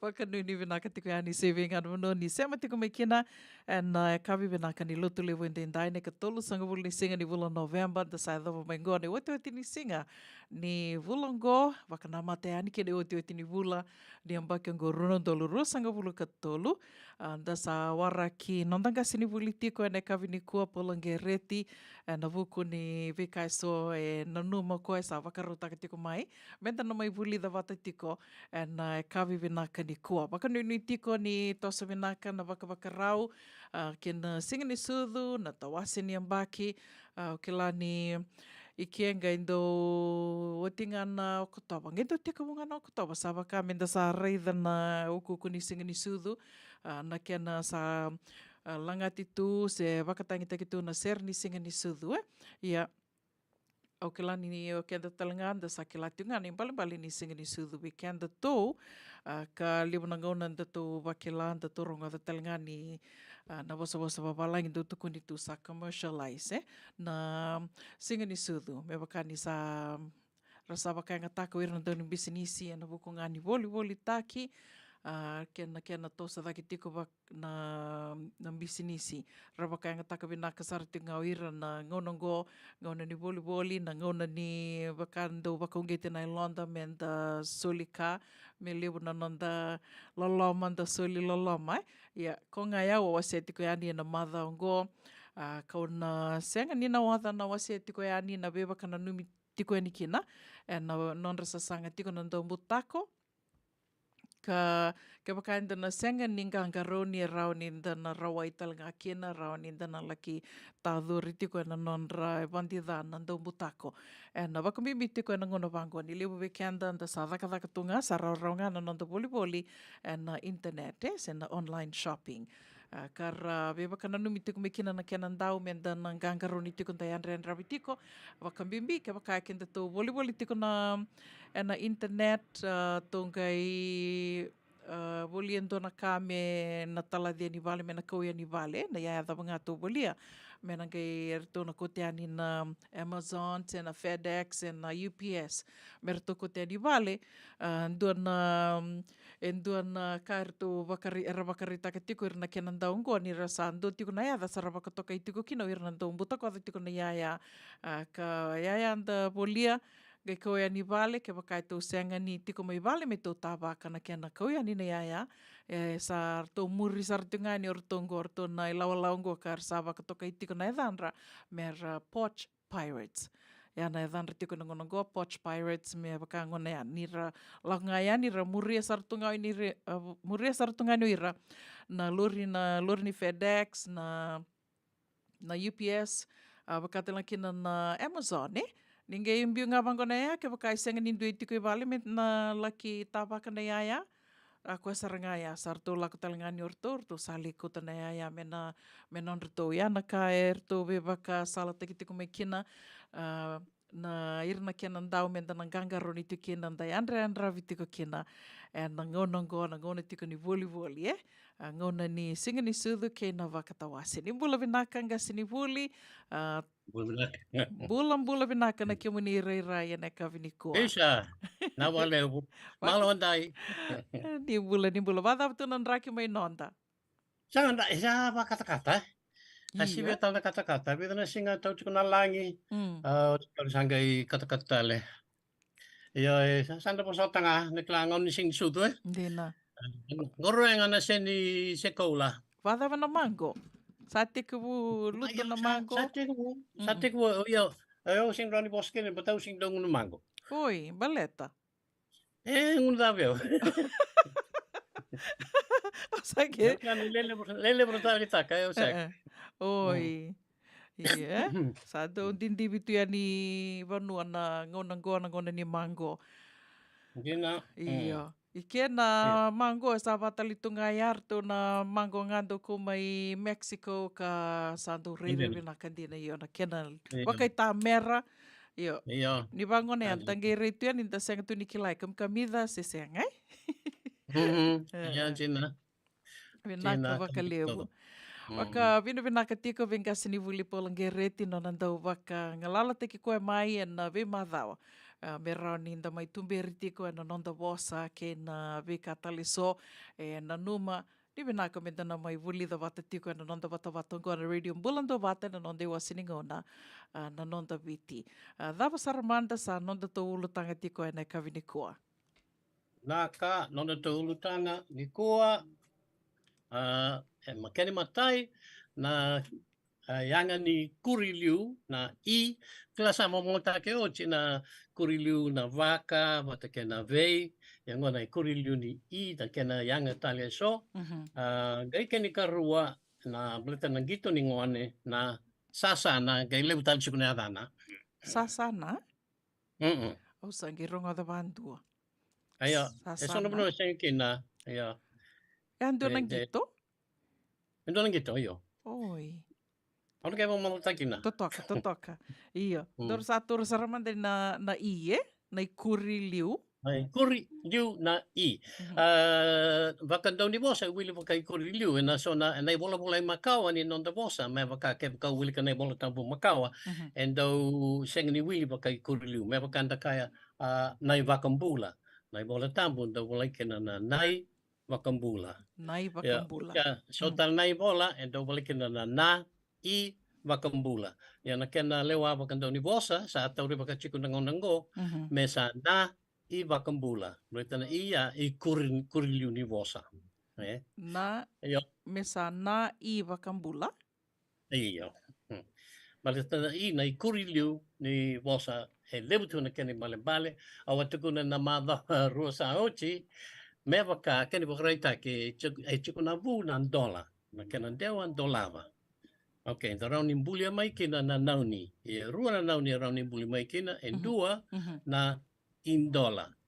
In dola. Na in dola. Okay, tapa na in dola keni babale na yaya men dola kina in dola ka. Yo tarumanda na ingo na kona vosa ni tukuna tikongori na kuri ni vosa ya ero kambi bata ero na bola bata na ko sabi so na bola iliun daw singa ni bola bata ya na kene bakra sa to ri bakichu ni kuwa yo ero kambi bata na in dola ya chiku tara nga indo na kana nauni in dola dundu na kene bal na in dola na ya and dola kene dona ka na in dola na kene vaka me boka ranu ke la o sini kla na kene dola. Iya. Yo ru senga ni kambi bata na I dola.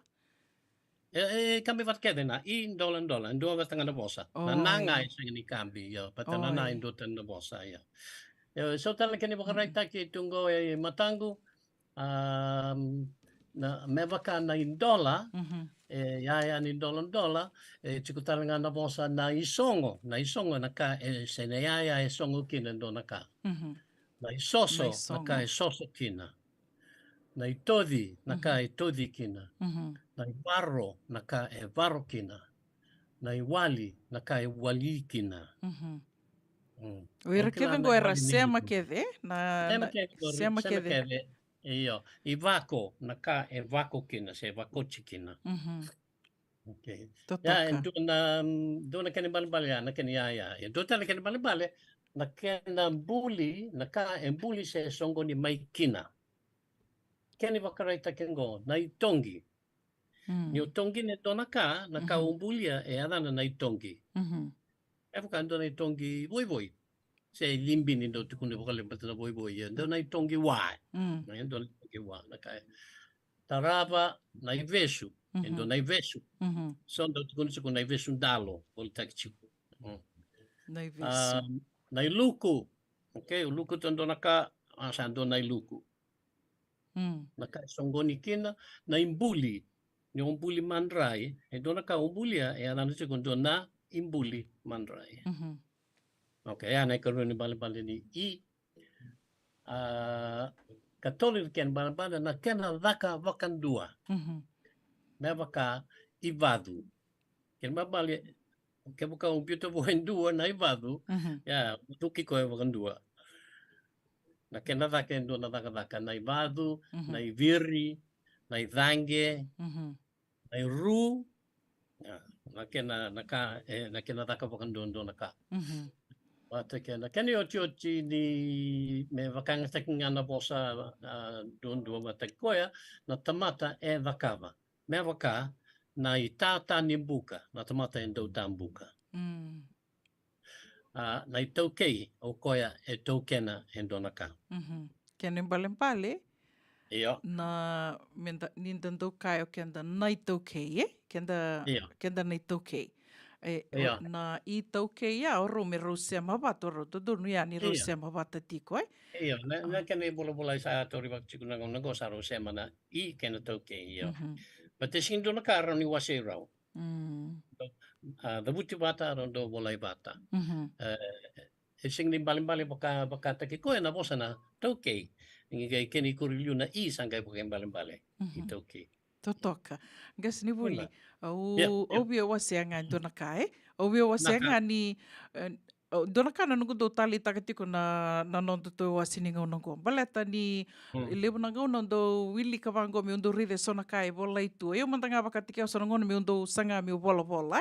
Menda bola bola bakaviti. Vakababalangi tala mandanga na mbimbi ni nonda kila na vosa me sema na vosa senga ni sema eu oroni ka na ngono go baka sa senga soti ni tori tiko baka mbimbi na tikino ya na tamat sara bola bola ngani baba Italia na sono ngona ni dando wili ka mandanga so mera bola bola tu baka viti na I bola mata na bola bola tu mandanga sandanga I wili ka ni bango. Kia baka enda senga tiku ninda kila na baka na kau ni baka tawuli da tiku mengori.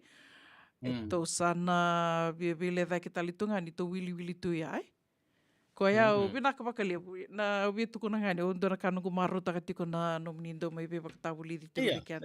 Ken dua via tarunga mai na dava na bola bola ni do na bosa se ya tu bosa ngai tarunga mai e chukuna kena lawa ki tu baka ngata ki chukumen university e pang tak tanga na matentu ngongo me levu tu na kena dundui mai na bola bola Macau Ia, auna sini sere kangori au sana bakuri tali chiko. Na ngau na iba komadala ni kuri liuna I.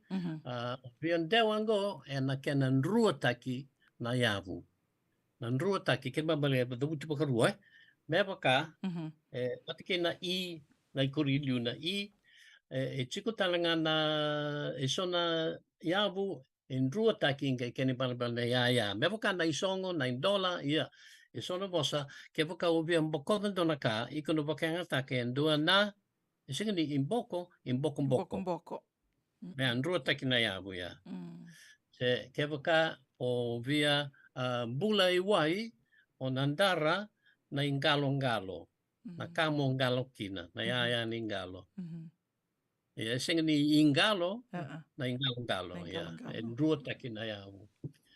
Keni karua sa te kuna uchi me wakana e $9 na waka ni kena $1 na keni waka ai waka sanga na waka ni kena sanga na ser na waka ni kena sereki na buta na waka se na wale ni kena butari na dambe dambe lebtu ken bambali endo na ken bambali e sindu na dambe e chuko na dambe endo na doni bambali dambe na tovu ni no mundambe realidad no mundambe gore indi ne chiku na ken bamba na ken yaya iya ai dambe yaya talanga ni dambe e chiku talanga na ken bonua na dambe talanga na bonua ke bukan do dambe tala ni anga na da kaya sin no dambe na ni anga no gore na dambe ne tuika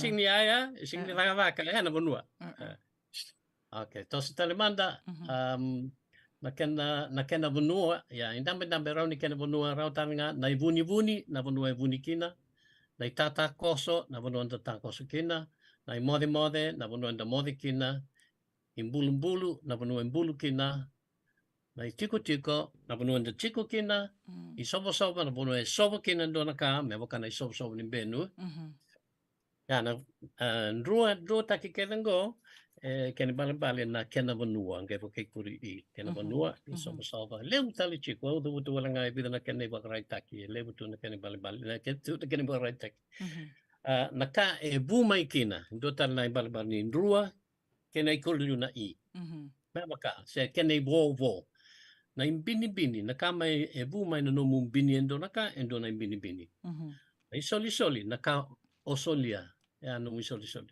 Sa isol-sol ni kalo, isoli na kalo. Na voro-voro, naka endo na endo vo ni sa boroki endo naka, kene voro-voro. Na divi-divi, naka endo vo ni divi endo naka. Na isivi-sivi, naka endo vo ni sivi endo naka. Okay, vosa kategori en rua, nga kene kuriliu na i. Chikutali so na vosa vakai kuriliu i esa yali na kene ya usa sini vakai taki ni kua. Me vaka na vosa na idoi. Ende kila keda na imbal idoi. Adama na kene idoi, yo ende sini kila, ende sini dilo vakai taki na doi vakai taki kua. Mlit sabo e vosa makau sa sini vakai taki. Sena nongu itau. Nongu Ende kila itau. keda na imbal nongu itau iyo.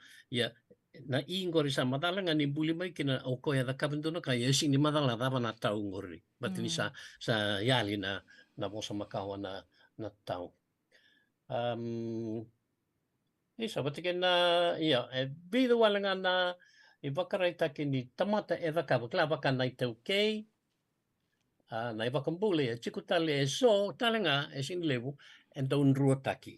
Me vaka itala-tala na itala-tala kena bale o koia e talai. E bosa e buli mai lau na numuchiku na lotu e tekubu mai la kembai. Lotu e sile. Patiken lotu katulik taranga tekubu mai lau. Misa angay rawaka samtaka na turang ni balangi. Mis kakili, mis korosi. Sa dava me yada baka viti ni baka ileslesi baka lotu. Arangay kaya. Oye o koia na italai ni kalo. Iya. E na bosa bakalau. E singa ni bosa bakalau na italai. Na itala-tala. Ang gui tala-tala. Kaya ba mali tamata utala. Mabal kena pakalo na itala-tala ni kalo. Ko ya sama indewa vikenda kede mesa yada ni talay ni kalo. Mesa itala-tala. Ayo, gaya ndutan na ibakan dinan-dina na tamata ibakan dinan-dina taka indo naka kena ibakan dinan-dina. Ibakan dinan-dina raw indo naka ibakan dinan-dina taka raw tarangan indo na tamata. Tukuna indo naka me ibakan dinan-dina. Ibakan mata belowa ya. Doon na ibakan din ni Kisingo. May o chicken na kuya pamatang ni Kurilyo na i. Bulo, na pala mo na barongon doon na taro. Totoka. Totoka saranga sa abibu ki saranga bakaliu na nonda na bola tiko baka viti. Iyo. Endo bin kata na bebu kikin na araw ni bola may biyo may na USP. Chikung akin na orang ni sama so na bola na taro. Yep. Wabot sa akin nangaw medar sa ante na ikaroon ni ulutanga bakit ebu na ulutanga go may nagkanatal no taki na gito kaya na imatay ni gito tarong chiko na dapat gito go menda gito taka no moli o verita kendo na buo ni moli tao irang kay bitirang kay bango ko kami mo biri tok nga bango Iya, abang bauta na pagkabibyo ke munu na sa China waka munu may Amerika sa kilan yata na pagkapalangi na juggle siya do era sando rida tungan da saraba tu iya pagkalebu na sakisi circus da pagkalebu kina yata na bakimam na kay na sakisi Kasi ka na sakis ni Kurilyo daw, lebo to sakis. Kita sakit Amerika to mandangayani. Ando ke Amerikani no. Circus na sakis circus. Kami lang may biche, undo ne ayaw na sakis ni Samoa. No sakis ni Samoa lang may biche na chinika di walu sang bulubata tambek. Undo ne awlo isal kino maleka. Kanilulu undo turang ni Samoa na no Bruno. Oi. Okay la kita ali sar tengah kini kimse primary school sarya. Gori. Se primary school. Elevandi. Gori. Ala ko talaga ni kina elevandi yo. O baka sama taka usenge kala si 5 beka ya. Gori. Iyo, nangito ya. Awatu ko na nabita ng masa o siya. Yata na may law na sasapo. So na kuno na bingo, siya na didingo. So na kuno na viso. Tapos so chilip to niya na. Ang gayin do bola may. Kaya, adana me nono vanua se ndu matanggaling gito bata na sasana. Onge kaya siya nga na, nungu kilaman na nga na sasana yung dutan niya, sing ni sasapo. O sanggay banggang ka, siya daba manda na sasana. Yo, banggo na kilimumada na sasana, doon ang gito ningone. Yung nagito ningone ngo, pero ni gito nile rua, se va, pakangate kikina na batu lalay. Se ito na matanggali buli laylay daw ko ni may bakaw ya na sono no na buli tambade se buli tambon beka buli tambade ito iko ka bia bula bia bakambe kan ro tambade e sora bakang takikina na buwan ni laudi ko ya na sono no ni sikedi na toto na gerengere yo ya to sa chico Kuai bakang takin ng gito ya.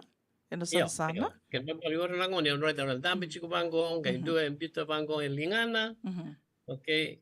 Viritaka bukit na lingana ngai tau. Oi. Iya.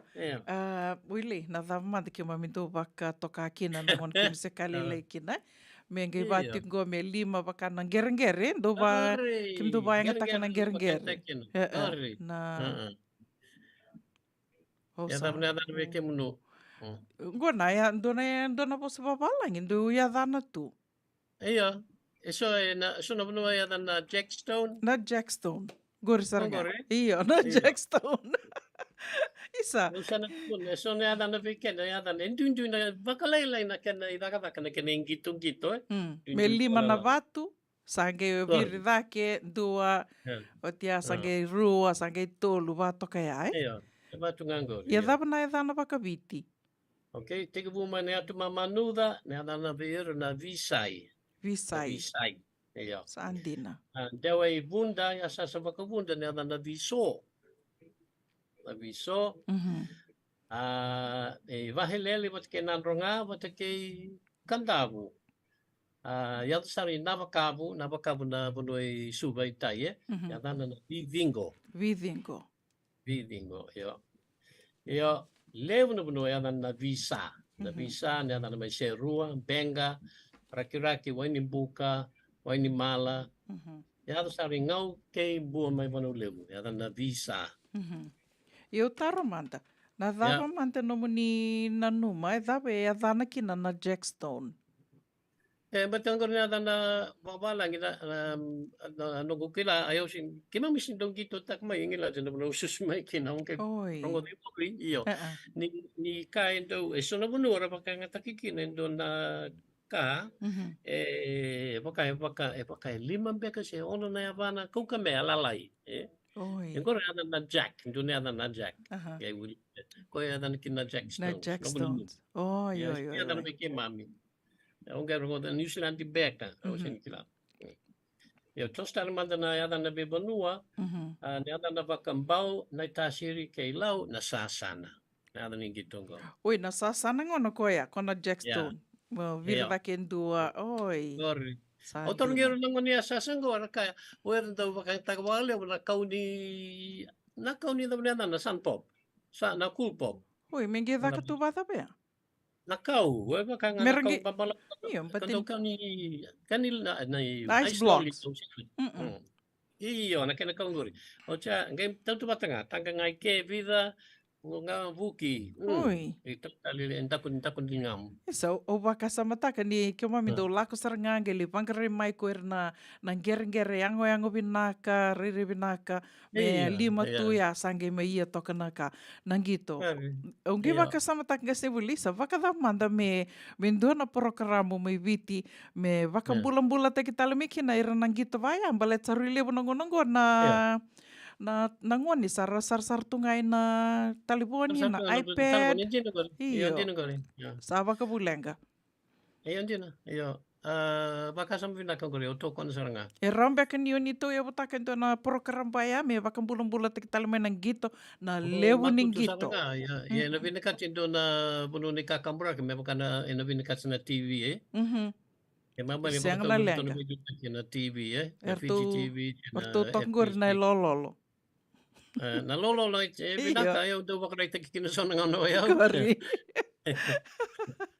Sato ka sarang gori. Yo, donga na kana, ada na lololo, singa ni i lololo. Na lololo. Iyo, singa na i, kurito na i. Iya. Yo, Endon na tarong ka sinibuli. Você que naka, é yo. dona dona do non daru weka e taru tiko mengo. Oi Yo. saya litali. Oi.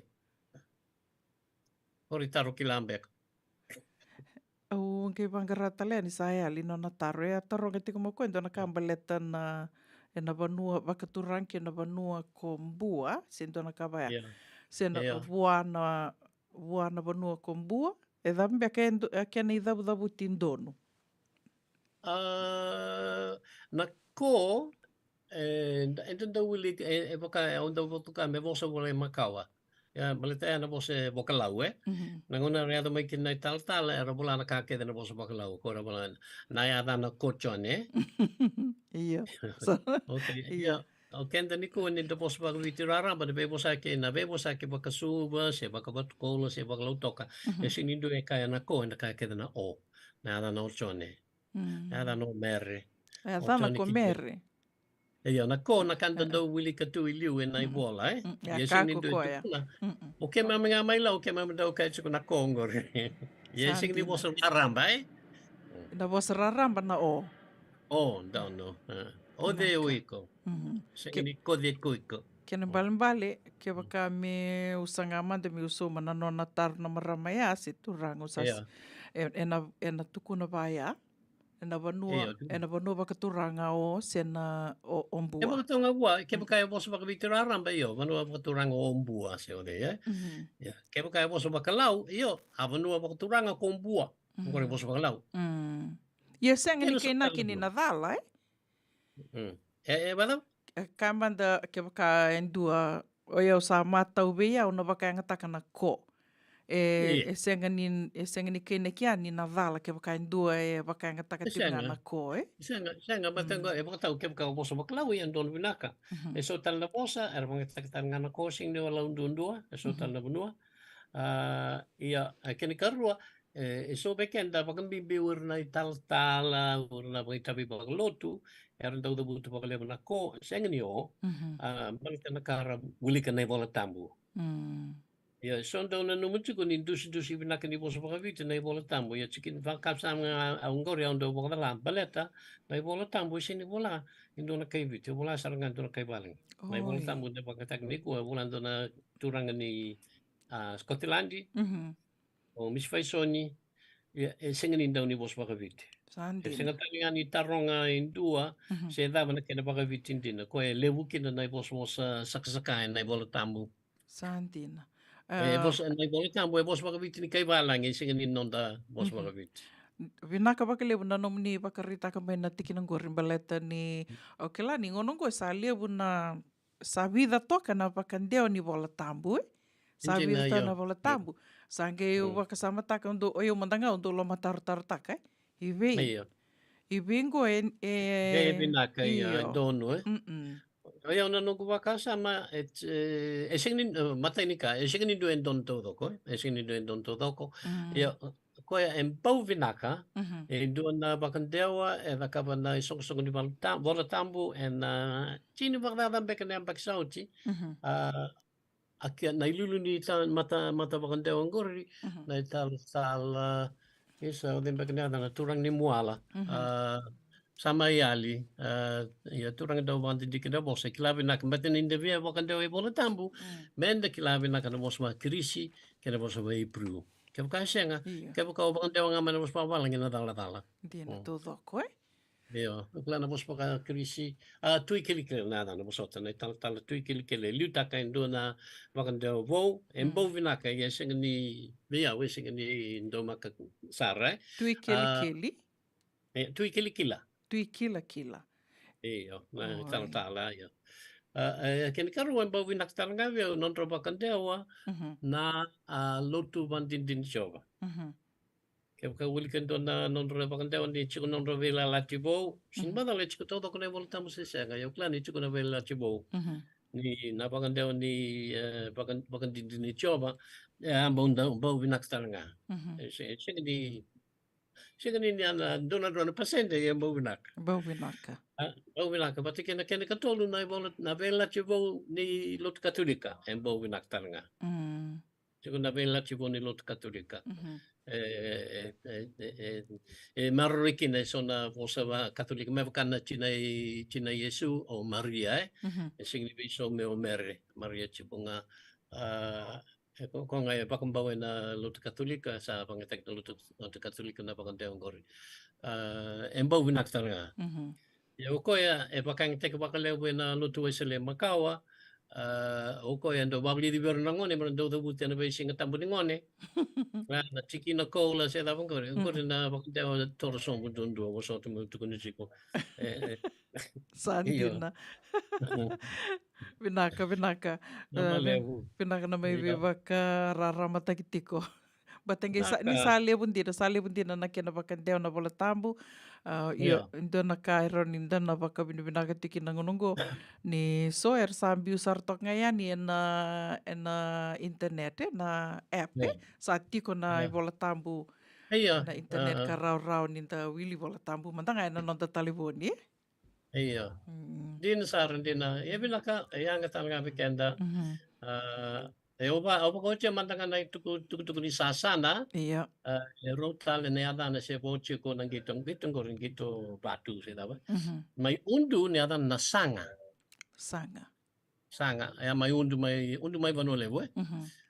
Ay bata ke na be bono ka batulawa ke babali o tulo na tewa tabiunito doko. Nada na sana. Sandina. Sing sana nga heyo. Ocha keni ocho chimsa tabotale duorua. Kamu tukuna. So na bunua fakanga takinga nambuli ni waitui. Na bunong gaindutan nada ni fakanga taking nambuli. Au sing kila na na dundu ni law ni gito. Ngorong gitarong yer ngone. Ya. Iya. Ini pangatang nambuli ni ada naman dong tuki na totoshi. Tabiuni na toshi. May kantabo na tachi. Ayaw. Eko minro na tachi. Mino. Mino, ilaw na tatachi. Ako sa doon ko may mode, yung doon ko sa tatachi. Ako singa nito orang nga, dapat na kendun dito na tatachi kena sasana na chiko na kendun dito. Kanga ukila na tatachi bang kita ngakin ng bilo. Sasana kapit. Lemo na ka. Kini bale na yada kedo ni bakarita katiko mingori na bien dui toka bakalilai na vivo nuai. Iya, so indu di sara, so indu di ngabalai. May bakana sasana, sono buno sana. Sono buno sanga. Na tachi, sono buno tatachi. Ya, batu ya. Oh, nanu mani sa kina ngonong go me kaulis tali me kina. Nang gito kedi ka. Nang gito. Oi. O chotini kau betu kuna na untang ko na sono buno mai lau. Bakang takin po na sasana yung duwata ni na kaya ni bale-bale. Sasana na yung bale-bale ni kuya yadana chiko na sono buno may baka takin bau kamba na watara. Na watara? Watara ya na watara yadana may sono buno may lau na sasana. Na watara okay menduna no muwa na wango raw ni wa woling amanas to raw ni refia ya iliun daw bakang takinga na wa sui na itu ni boy oi iyo na dambe kana dana bikitu mi kandavu sa ngule davu sa na wa sui iyo na saweka singkla orang ni dan kay ngano kita na mada mengo se dapat na ni wasu na bebono. Indo na po se uba nasa indo na po so kilayan indo na saweka. Iyo. Au sami no mantangan ni kila. Okay na yung barbali watara se na sasana no na pagkatag na wango pero demanda na dharma ka ilingamu. Gagalo ni lingamu. Napaka ke Oi, ge vango. Ke vango. Onge bulia kina. Na vika so mevaka na lairo endo kila na vai na impul-pul ke ni watar ngo na do na matakadake chuko ke lebe na adan raw na kay pangkang kan adan raw na kay tuk-tuk na madaw mengo na takataka ke ni watar tang na kay ker be ke munu barong chiko ke ko kila na watar matay babu leader na lebe mo bar kila matay na kito maleka yang kita ka weekend Di na to ko. Bango. Au sing kilawe au do sarabanga. Indo nungu ker. Eroni somay na kena videos kena mitu sarama. Sabi kani tamba tu. Kena tamba saranga. Kena tamba eroni na binaka na vibu ke tok baleta ni. Iyo, siyempre na mada mengo sa nabako te ani kere na sonay tamba chiko biyo tamba ni watar. Binaka totoka. Iyo.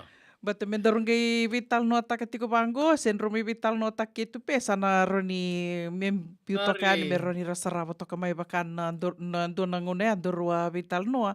Ningai biuto mai na tamba ni na ika, na ika totoka na dorobo ni wadi. Gari. Kau nge mai barita katoka na kena itamba sambo totoka dina. Kanjina, yo. Okay, no kita mada mengo ono bako trawayani na sona itamba di watara. Totoka. So taranga chiko na kena meke. Na tukun taranga na kena meke. Kena bono ela kumai kena bat kena ada ni watara ena be bono ono. Ker taranga be bakau sakai o chibi ke munun warong chiko. Se sar chiko matai. Ke bakau kilana taka ko no watara se da bana na manu bono. Pabuli dir kena lubem. Tiena saranga. Ini karua. Kaya kauklatan nga so na itakata ni watara sinasasana manu munua tambah kemanda ba ko tumay ina rito bulan dua bata Redo bata na dunjun ni watara ina be buno non do be buno arta ka ba tananga na be asay polisia kimo do ka may palang Oy yata na ikulan yata na palang Senga yata na palang na cat's cradle ay mo ni pusi Oi, cat's cradle. Sayawa. Iya, nabi nakatalinga mingi soto kami na kena yalealo meron nira saraba tok na may wasiaba tatokai? Iyo, so na kena yalealo suya on kaya pakoten. Binaka. Isa, totoka bakoti, totoka. Sandon. Binaka. Saro iti kenda rumbe kaya ni kuwa? Ati kenda ni kuwa, na mga besar na barongo, kemno sara. Meron na madawongo. Nagay soto taling kay talo takin watara kena soto taleka au sana bakro takin chiko. Binaka bakalevu. Kalau ngata tiko na mo ni madawongo. Isa binaka. O itik mo na lele avitu. Iyo, na suko na bol na madawongo? Na suko na bol madanga ni kuwa? Nakabi ni kuwa? Iyo, ya o chitara nga nang gitu ni Pacific may Solomone, ni kuwa ni mataka. Oy. Iyo. O chingko ni mataka bek sa siya kita mo tika bukin na lele avitu may Dubai. Dubai 7, se? Lele mo na kami do saraba. Iyo. Binaka bakalevu. Amalim sara. Iya, badengo. Iyo.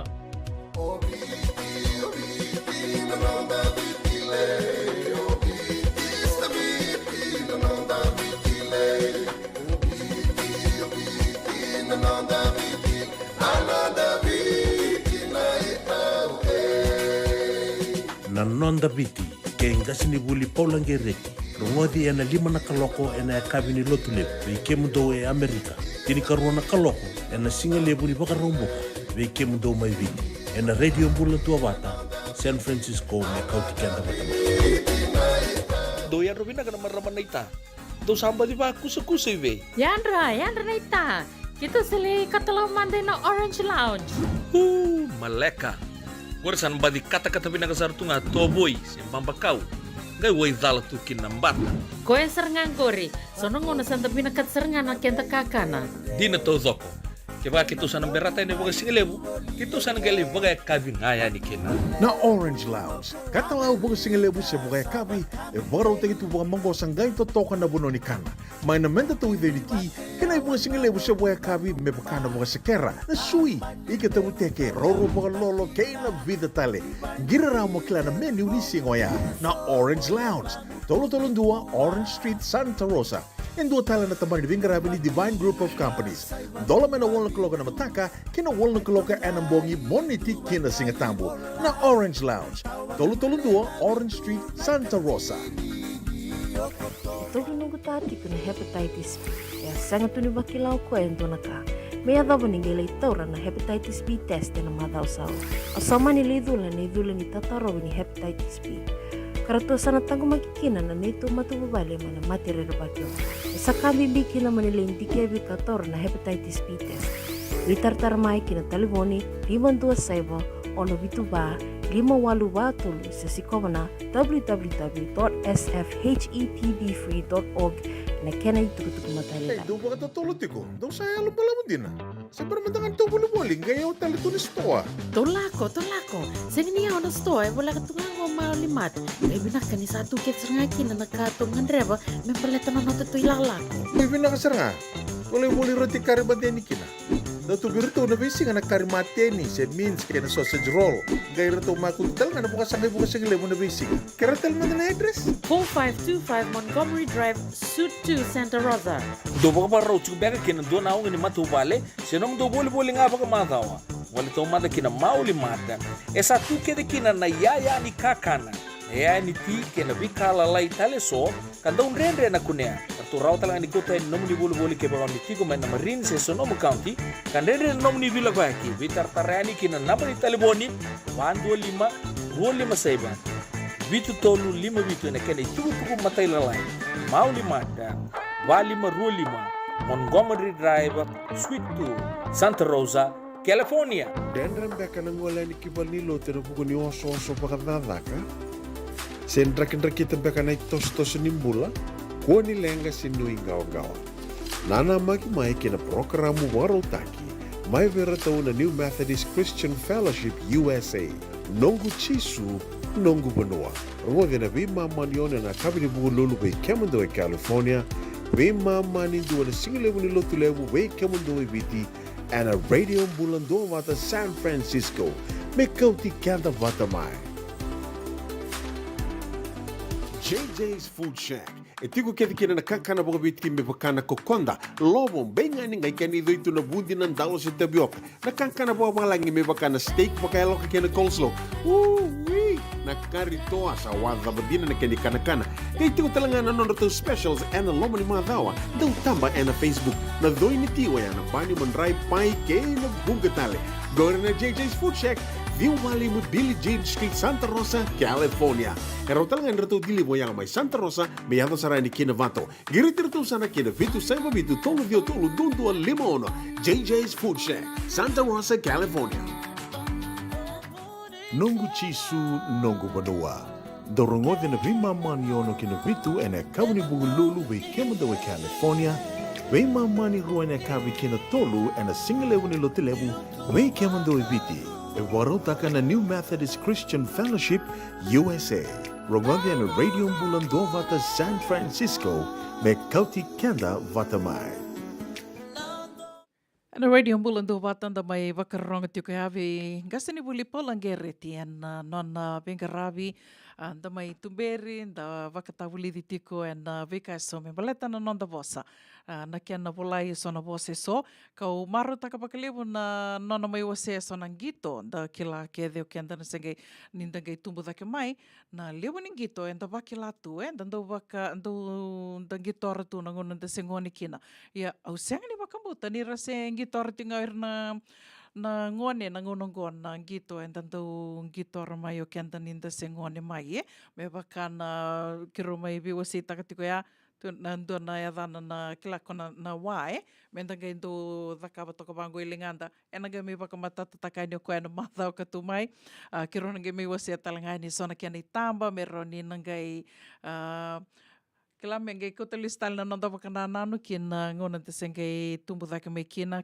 bingito so enda do bagai tabi te kenda tiko kina au nanuma nindo na kabi na koya me na bakam bulan te kitale manda mai me baletir na ngone na ngonongo then ena do na program binaka na lebu ni gito enda oro ni baka sama takatungo ndina ngani sa so sa siniki wak sama takarona edana so mbeka na gito kila baka dadau sindu kila na ngere-ngere nda do baka ngataka na ngere-ngere kena bengito tali so ko ya ke baka beka mena baka bulan-bulan ta ke ndona programa mena tau ia vuta ke beka usa baka nuni tiko ni na rauni na baka dori baka kina baleta ni na bukir baka libu na ngone leila na ngauna era na baka yang taka mera saraba tiko kina na beka so na taliboni na iPad na laptop na TV baka lilita kina nondra nangito pani di na mandai erna ya bala tal ngaki na baka levu baleta ni ngonongo o baka sama takatingo indua me makumbungu tiku me senge ambaki tolu ko me nange ambaki tolu ina February mayango to tiku ngo i San Jose levu na ngono tondo dawir me vale na ngone lilingo ke baka senga ningito tiku me bidi dia kitiko batake na tuakana na nganena senge ambaki me nge ambaki vati ko nganena sa koe sartu ngai ani na tora ngabango ko na taliboni sana sar to ngabango kambi sar to ngai matana na nona taliboni endina ni reda ni totolo na nona tombo na nona kilana vika so na bosa na roka na totolo ia ko ngai abaka ndolo malenga taka ni sarui lebu na ngau na reda tu kinoko na nona taliboni na iPad tiko sa ko ngai ai tiko mantanga nona taliboni tuko ne tiko via no ngone lewa vuli tiko sangi tuno ko au dona ka era vuli dango ni vira na ngone ni rase ngone mer senge sudu mai me adova na mbaki rua me rakua ni no screen time me ana kai tuko no ko me rakako ni ra soli me rakatarai me sar tu mendona ngono bala me sar tu kinai ni rembaki rua me sa tiku mai non rembaki rua la kadake me baka yala nga ke baka ntunga ne awu ana visinga na vina ke baka more than 1 hour sana senga ni vina ka vira baka dina takia sa baka dina takia na non baka dindiki na kenan dau ni na ke baka libu na ngona era baka ngataka se solibir na ngone na taliboni na iPad screen time lewa na nonra ngona ni screen time senga ni na bukia na nonra baka sama na nonra attention span madanga mendabi tala no bango kila ndo mandanga na kainda kila tiko baka lewa ngo weekenda na sangai da mai vinga rabitu Amerika ni ndo na kaya na ADD kila na attention deficit disorder au ni taka ni sa da buton do ni tiko ya do mandang na kaya o cha sangai tiko tal na ADHD ya do tal na kena baka tangen dengan de da kitale ko mandang ya sa tiko rawat ya menge ngono ko sangai la ko mai na taliboni na iPad na non screen time na ngone sa lebu ngana ngona da baka wili retu ya seng sarangan ni na bibu ke bira ka rasa baka dina taka na daw ni baka dindiki na kenan daw ni senga ni na bukeira na ngone ratumbo da ke mikina na senga ni na bukia na kena tuku ni brain development senga ni na bukia ya senga talanga ni na bukia na non rau ni ndambe menda vitala noa me rarai mai da vitala noa tiko me ndona ngona bala me ndaro ni da vitala noa me rataro mai senda taro ya ni rarongoda ra soma mai na non da taro ko ya sana senga tiko ni na ena vaka lenga baka lebu na nonra baka sama na ngone ratumbu da ke mikina koya na nungurai ni na vinaka beka me sana baka bulum-bula take mai na vingito soka da kilatu anda ndo baka itabi te kenda tukina na ngone da sengone kina sabotunga 5 miniti me ono na kaloko na radio bulan do bata baka nui ni vinaka tikuyani na vivo no so ni sema tiko mekina na kavi ni kuan do bula binaka vikem do na vavaru tiko na ngito pani bula binaka Anna Rose wakatela kina vi marama na ita Ana Wilkimbau ni bula binaka poli asika ni ver do bula mai Pedaluma wakatela kina vi emosi mule Katie Mer ni bula binaka kai Balts Rosé bula tumba na nitu ni bula binaka palu dava chose situ ninda bula binaka momo Sara Koroina Dika, nimbula vinaka.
Radio Bulandovata me kauti kenda vata mai San Francisco ki burubura sema mai ngai wase yani.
Ana radio mbulando vata na itavi seroea sa mai sivito kina gona ono e na vana miniti baka nui vina katiko yani benga na vano ni sema tiko mai kina na kavi ni kua ni rango vina katiko yani na bio liba ni radio mbulando vata na kavi vina ka ni woke lulu and then ni wuso te out loto lewu katolo sanga wuli singa ni vula November au kila sama tai tiko ni singa bekem do viti baka nui vina katali tungani bekem ni na baka rotiko ke na sota ni sukuna bowl ke baka sember tiko ni tiko bungo desa tiko bumbeka baka nui vina katiko yani bekem ni na ndau veto ko ni tiko baka bimbi tiko ve butch chuta tiela veti ngo endua na ndau veto ko ni ke na sukuna bowl o senga mandi ni matata vea na timidava ndau veto ko ni tiko kina o kila sa nona ruru tiko bula vina kasi stava ka nuni vina ka tiko yani and ka vini vakarombuka veke mdou mai a sanangori. Ni taka ni totoka tu nan raki veke tau e sanangoa e sa wakilai tu nan batambata ia totoka tu.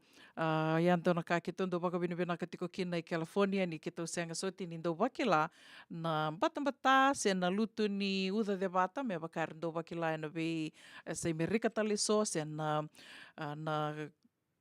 kaukua ni dhangi, na tonra ni singa karandou wakila na vese Amerika tali so, ke tau senga soti ni dau wakila. Ian tona kainda ke tau wakawinawina ka tu kina na tiko e na sa Amerika ngoa se na sa iwurawura ngo.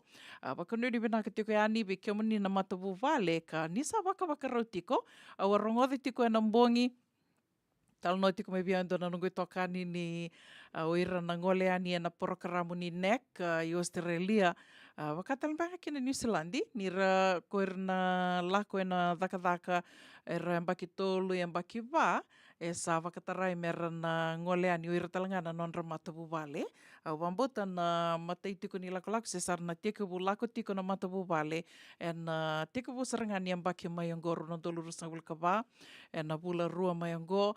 Ianta na tukutuku rongo vinaka ni rau ni rasana lako rasana laki tiko wata waka matawu wale nga rawi tiko na dhaka.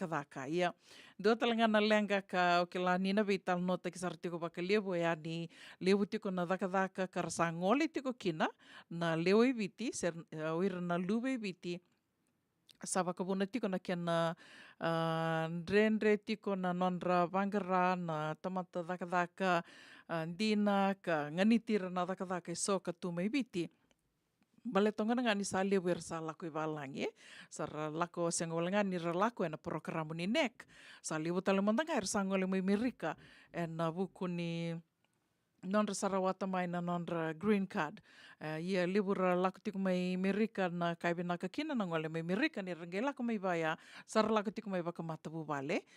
Ia ko ngai sa na wakila tiko kina na lenga na matani tu viti e na wuku ni non-ra sa ngole mai oira na tu na rabakai wola tu e ra kilana dhaka ka rasa ngole mai me rasa mai vangara mbulai na i sauwinaka se na sauwinaka dhake i walangi senga walanga Amerika katalitunga kina mai Australia mai New Zealandi ndo na kerovital no tiki na ndo talangana nungu tokani na noa gai kerovital no taksara tiko na dhaka i na nungu do dhaka tu mai na richo mai viti kakamburaki tu mai viti laksara tiko na vital no membaleta na isau au sangi vangango iau ke waka me a rau tu na isau ni mbula ke ni isau ni dhaka mai viti senga ni wakambauta ni umbutu ki Amerika mai. Ke lani na bunga weekend na via na vatali tikum bek ngayana non da rai na non da wakanananu and sa sanga mai lewe rando tarongi kenda a dhaba ni ngole me kina Fiji's Paradise na dhaba ni mai dhakawatu ke ke wakawalenga e rau ni rarakila eu sando wakamadhala taksaranga wakavinaka veira na senga walenga ni rake Amerika ira talanga ngole talanga mai na vese iwurwura tali so da mai sota tu e na vanole bongo Amerika do vatalanga e na non rataro vatalanga e na non rai na dhaba ni beauty viti kina o ni ngole mai mo ni mai tu e na vonongo Fiji is Paradise e rando vakede na non ra bosa ia kongonea ke waka au pakanga watuku na wana nungu tokani na nirovital no tika na madhango ke waka me avero rotu ni sauni mbula ke ni sauni dhaka senga ke senga ni dua mbeka lako me Amerika se lako i Australia se rambiu me rangoli tiko na buku ni porokaramu ya na NEC ia tuku rongo binako ya ni rasana ngoli tiko ya ni erna matavu wale me lakin dua bata ke ira na nonra liuli ni matavu wale se sombeka rangoli na tinandra rangole na watinra rangole ani na buku ni porokaramu na NEC sar na ngole ani ira na leo ni matubu bale mer lakin dua batatiko e na balabu ni porokaramu ya na tolna se na kontarake tolu se vana embaki batiko ya na keni lako dua talanga ni tuku sa turaramingo ni kongonea ke baka menge indua biuta ani na nona bola kerkere e na buku ni porokaramu na no manindina e na buku ni porokaramu na NEC me bita nona bola kerkere o te angai lurai ni dhaka tiko wakamata ni tu, na ka ngai tuku ni mai veo ia. Go na ka wongo a sa tuku ni ke ngai ndua e dhaka wakamata ni tu, ngai leisanga me mbita no ni vola kere ni dhaka e na porokaramu ia na NEC, me lako e ani na Australia, se New Zealandi, e sana seanga ni wakatarai me lako se wakatarai mantanga me wakalue fomu e na porokaramu ia. Ia ngana kai tuku ni ramo i viau, ia nda waka samataka, it makes sense, eh? Ke wakai senga, sana lala mai o viti, eh?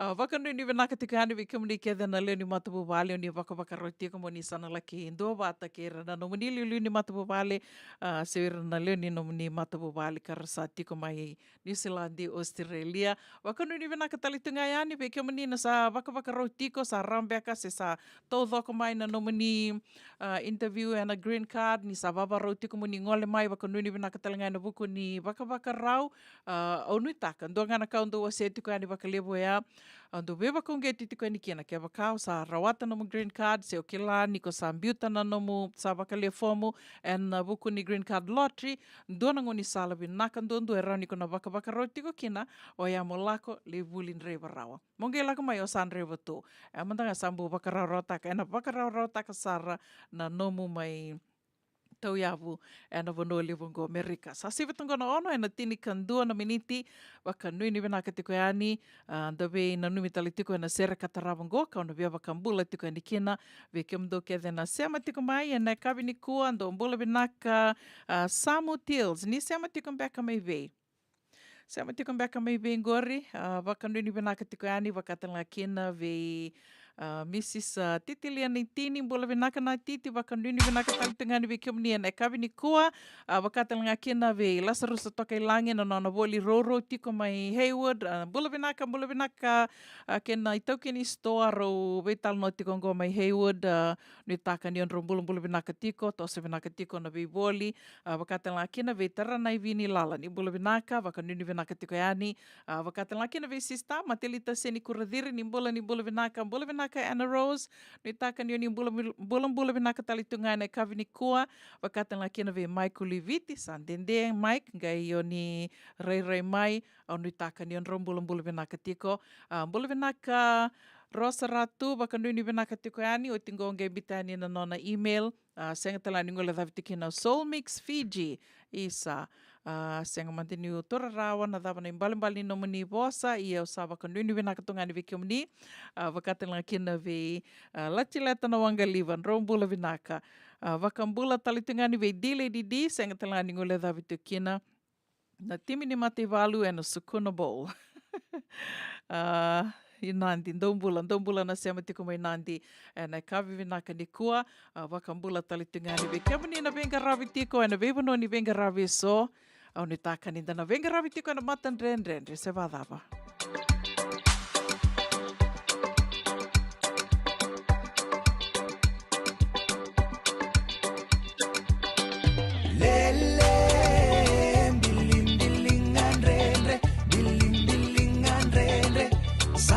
Sama itaile ona ia iare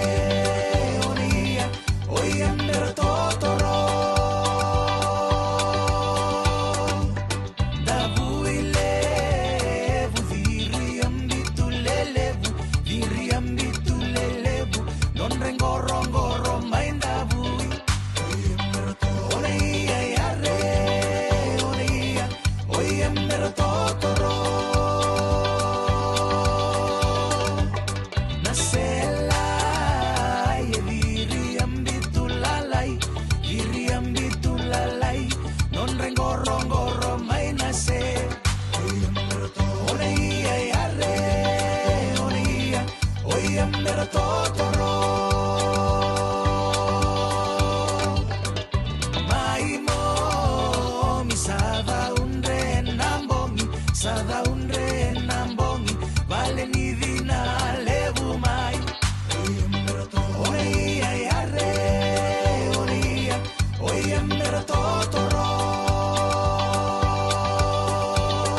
ora basua, satanggamu ora basua, satanggamu tanggamu tanggamu, satandola tandola tandola, dolandola.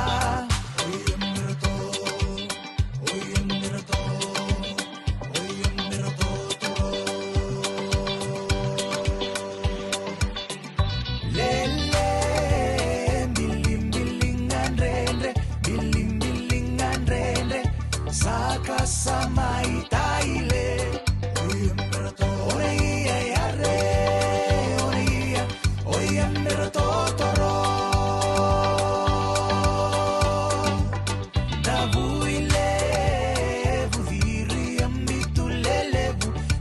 ambitulelevu non rengorongoro mai davui ore ia yare ore ia oia mero totoro.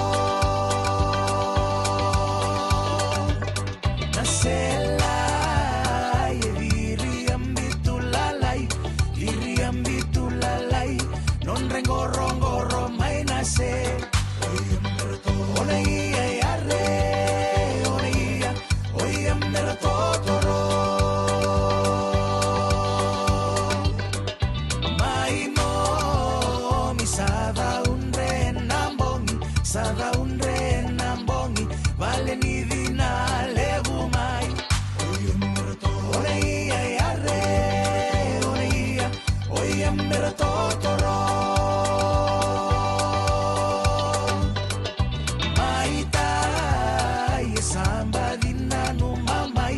Sambadina no mamai, vale nimbia levu mai.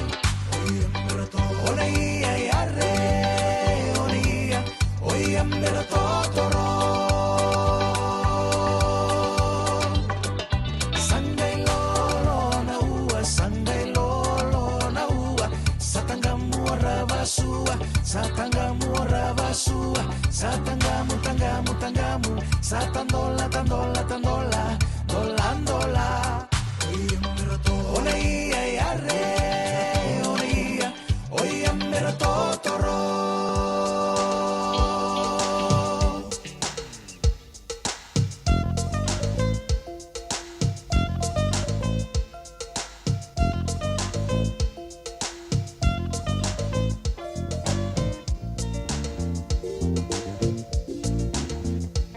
Si rondo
Ongo na Radio Mulandomata San Francisco. Mekauti Kenda Vatamai.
E senga dina ni kara rawa na daka waka kekiwa.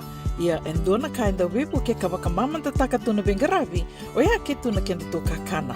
Na ika, na dalo, na bisikete, na reo bata, na sunbells e tinimbulu makau. We kenda tōna senga tika ni mreiva, se senga luka mataka. Drena na te tō veto seaki, erto sa tū wakarau na Divine Pacific Food Mart mai Sacramento, merto talaveani na nong ni voliboli.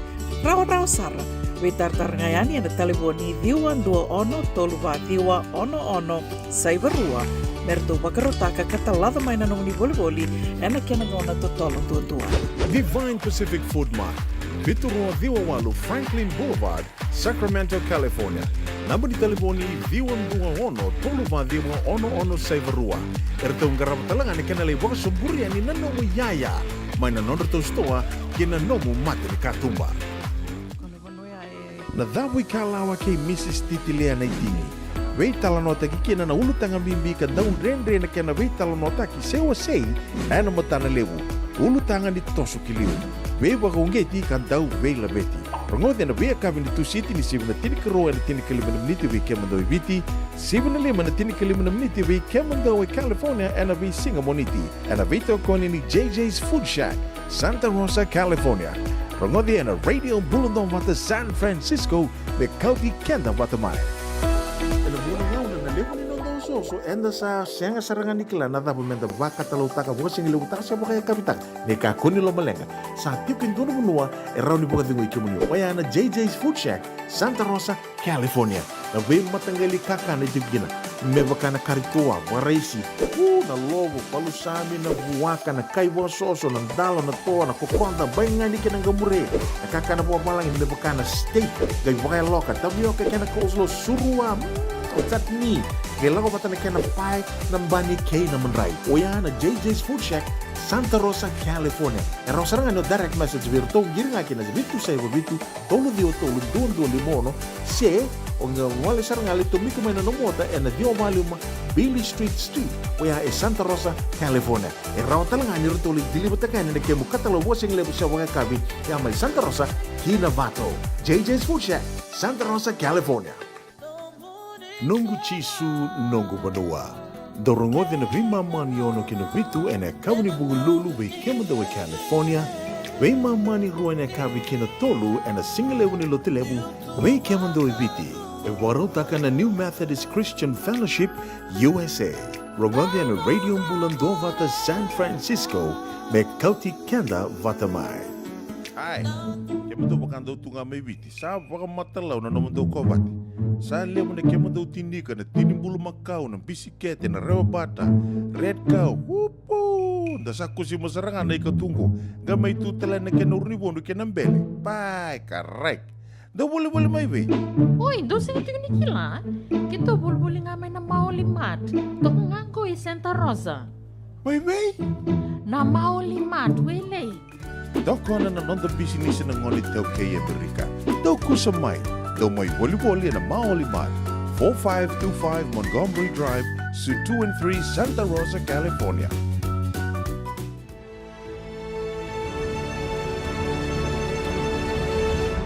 Onggo na rongo may bala ni Songo and a radio bulando Vata San Francisco. Me County Kenda Vatamai. Pitangana i tukutuku ia dharoti ko mai na non de wasininga ona ni rongo mai bal ni songo e na kavi venaka ni lotu le wende ndai ni katolu sang wul ni singa ni wul November matenga ni tukutuku besure ti raramba tiko we kemunio ni tiko boliongo e na tomba le San Francisco sena Bay Area bakatala kina na East Bay kemdo talanga mai Sacramento Santa Rosa ke bakando tiko awoki ia sanango sureti raramba tu ya ni ken na Christmas party ngona nonrito na songo sena tambana vakaviti and na songo lotu ni LDS na LDS Fijian branch and na vakadurtiko na nonrito Christmas party and na vakarawai saranga ngona karuni singa ni bula December tekabutiko na 5 na kaloko na kavi kina tini na kaloko and na mbongi vakadurtiko na rua va 5 Ludman Lane Millbrae o na rua va 5 Ludman Lane Millbrae, biutikani na kena tikindua, na nonda tō bata-bata. Vesura te raramba tiko e ani, ni ngole mai, da mai waka kawi, da mai sota, da mai vei talanoa, da mai vei kilai. E ana waka rawa i Sarangango. Tukutuku katarawa, memba leta tiko ngā na Losa USA Winter Ball. Vesura te raramba tali tiko ngā ani, ngo e rato mbito bata tiko, se na non rato sasanga tiko na songa ni vuli oti, na Lilin Memorial School, Losa USA Winter Ball, na waka idhuri tiko, na Elk Lodge Grand Ball Hall. Na waka idhuri tiko na ono, Wawa ono, Riverside Boulevard, Sacramento. Na ka ruasanga bula ka tolu ni singa, ni bula maiongo na bula December. Ka ruasanga bula ka tolu ni singa, te ka tiko na 5 na kaloka na kavi. Entertainment, DJ and invited artists.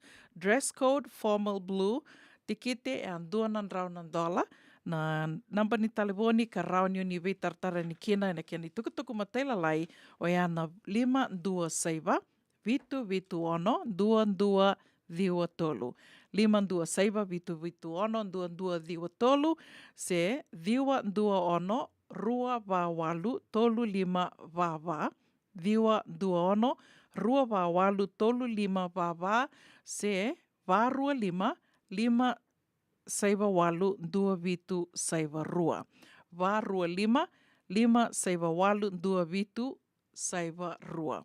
Ana gaimbiu tali tunga ni na itukutuku mataila lengos na kiana tikindua ana nonto to bata-bata meroni raurawa na nomunira ida na namba ni telefoni ukela ni sanrenre wali tunga na nonto tau na numatu na namba ni telefoni nonto to mantanga orto ivali tu sang ni sakila tu me bakani saka kita nga sambi tunga na telefoni da satambak ngayani koya na gaimbiu tani kiana na tikindua ngo ana nonto to bata-bata do talanga na itukutuku me na kadiba kitukani na kabini kuwa go memba tiko na bose, na roniuka na sota, na kanawata beka, karto mbiuta bata tiko na komiti ni FIPF, se na Fiji Indigenous Peoples Foundation, na wakaidhuri tiko na karosanga vulka tolu talenga ni singa, se mbera tiko ni se matata mai na ngauna, merto na gai bakan ditaka mai na ngauna, ke na vanua, na wakaidhuri kena. Yo ya, na numero toka na tiki ni singa ya na karosanga bulu ka tol ni singa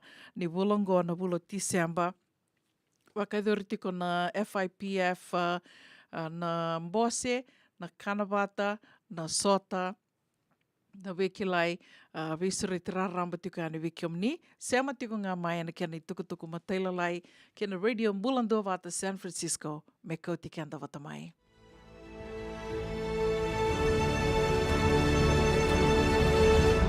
Ongo nai rongo mai wala ni songo and a Radio Mbulando Vata San Francisco.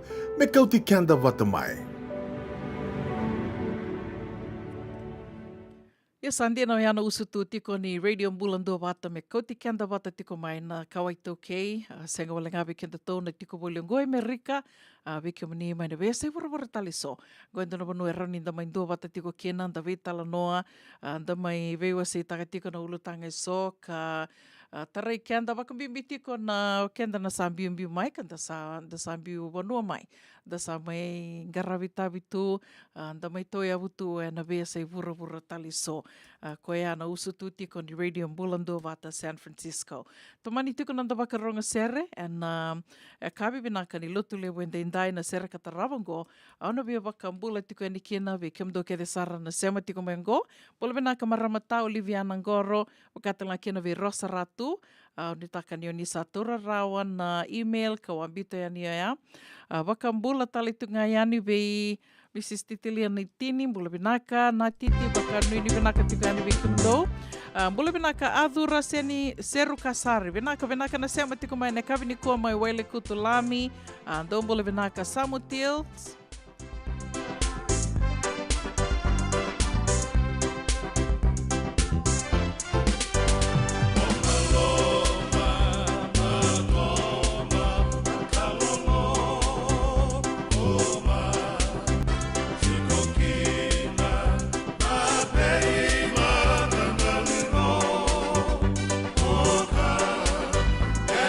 Sibi,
Radio Bulan Dua Vata, me kauti kenda vata mai San Francisco ki pura-pura. Sema mai ngai wase yani.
JJ's Food Shack.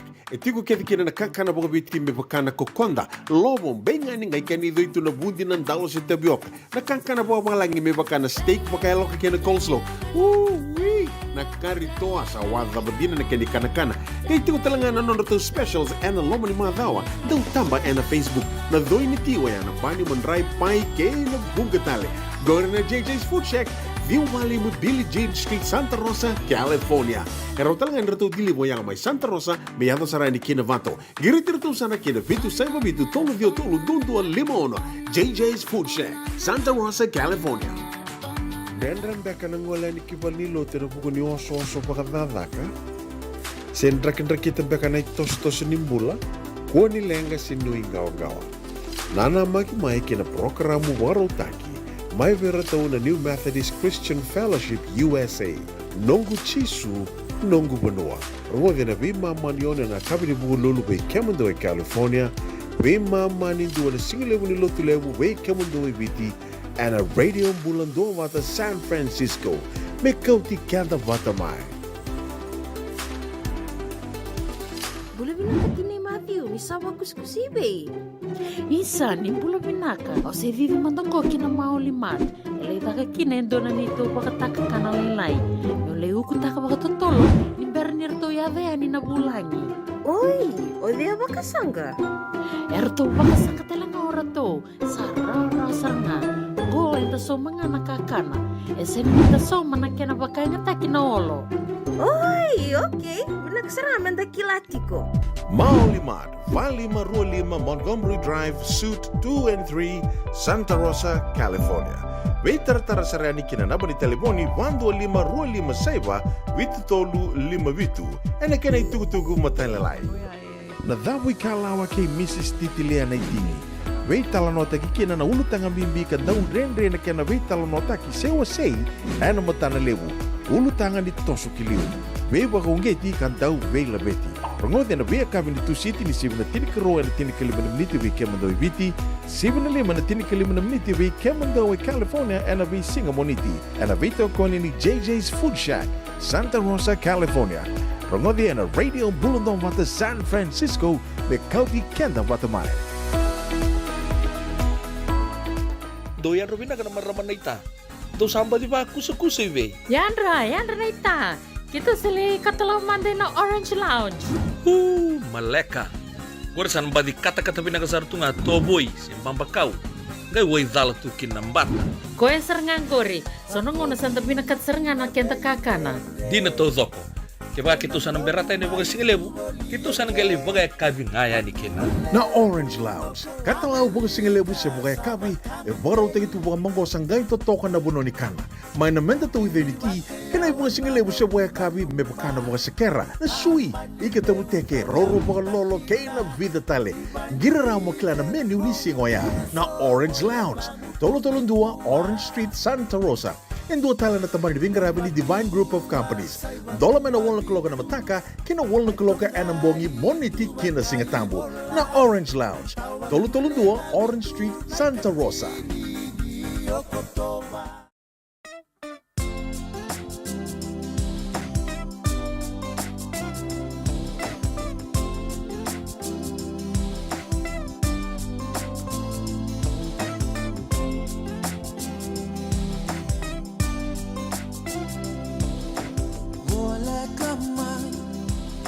Salako Dolo male Uweiko Ole kamay Mosalako Nanumia Niutueke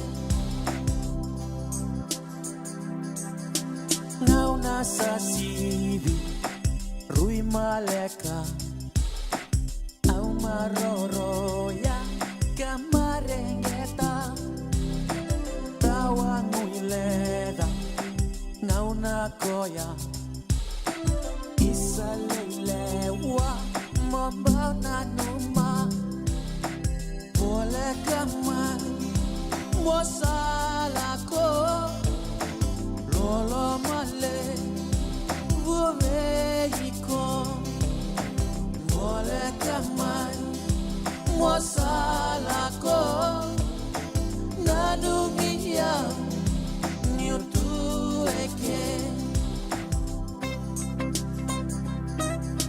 daulamani mobosota nondarungauna samaidava kena kamida tomani tale non darulasa rui ngasa-ngasa no mutuyawa au ngaleni matamu weyau ende itu nga wala kamay mosalako lolo male uweiko wala kamay mosalako nanumiyam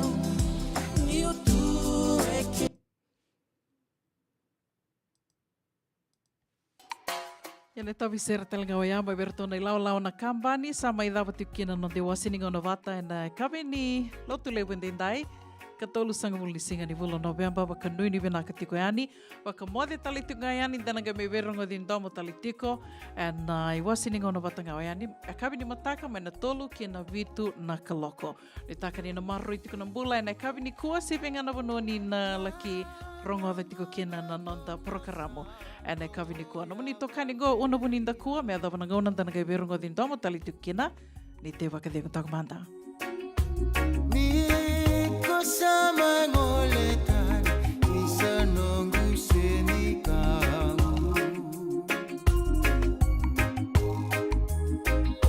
Auna kaya beka meusukani sama ibuka Nandina tauza kwa soli Kosabaka nanda kuya Angiza lesu na ya logu Ngau nanda rusibia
Ongko na Radio Mulandomata San Francisco. Mekauti Kanda Vatamai.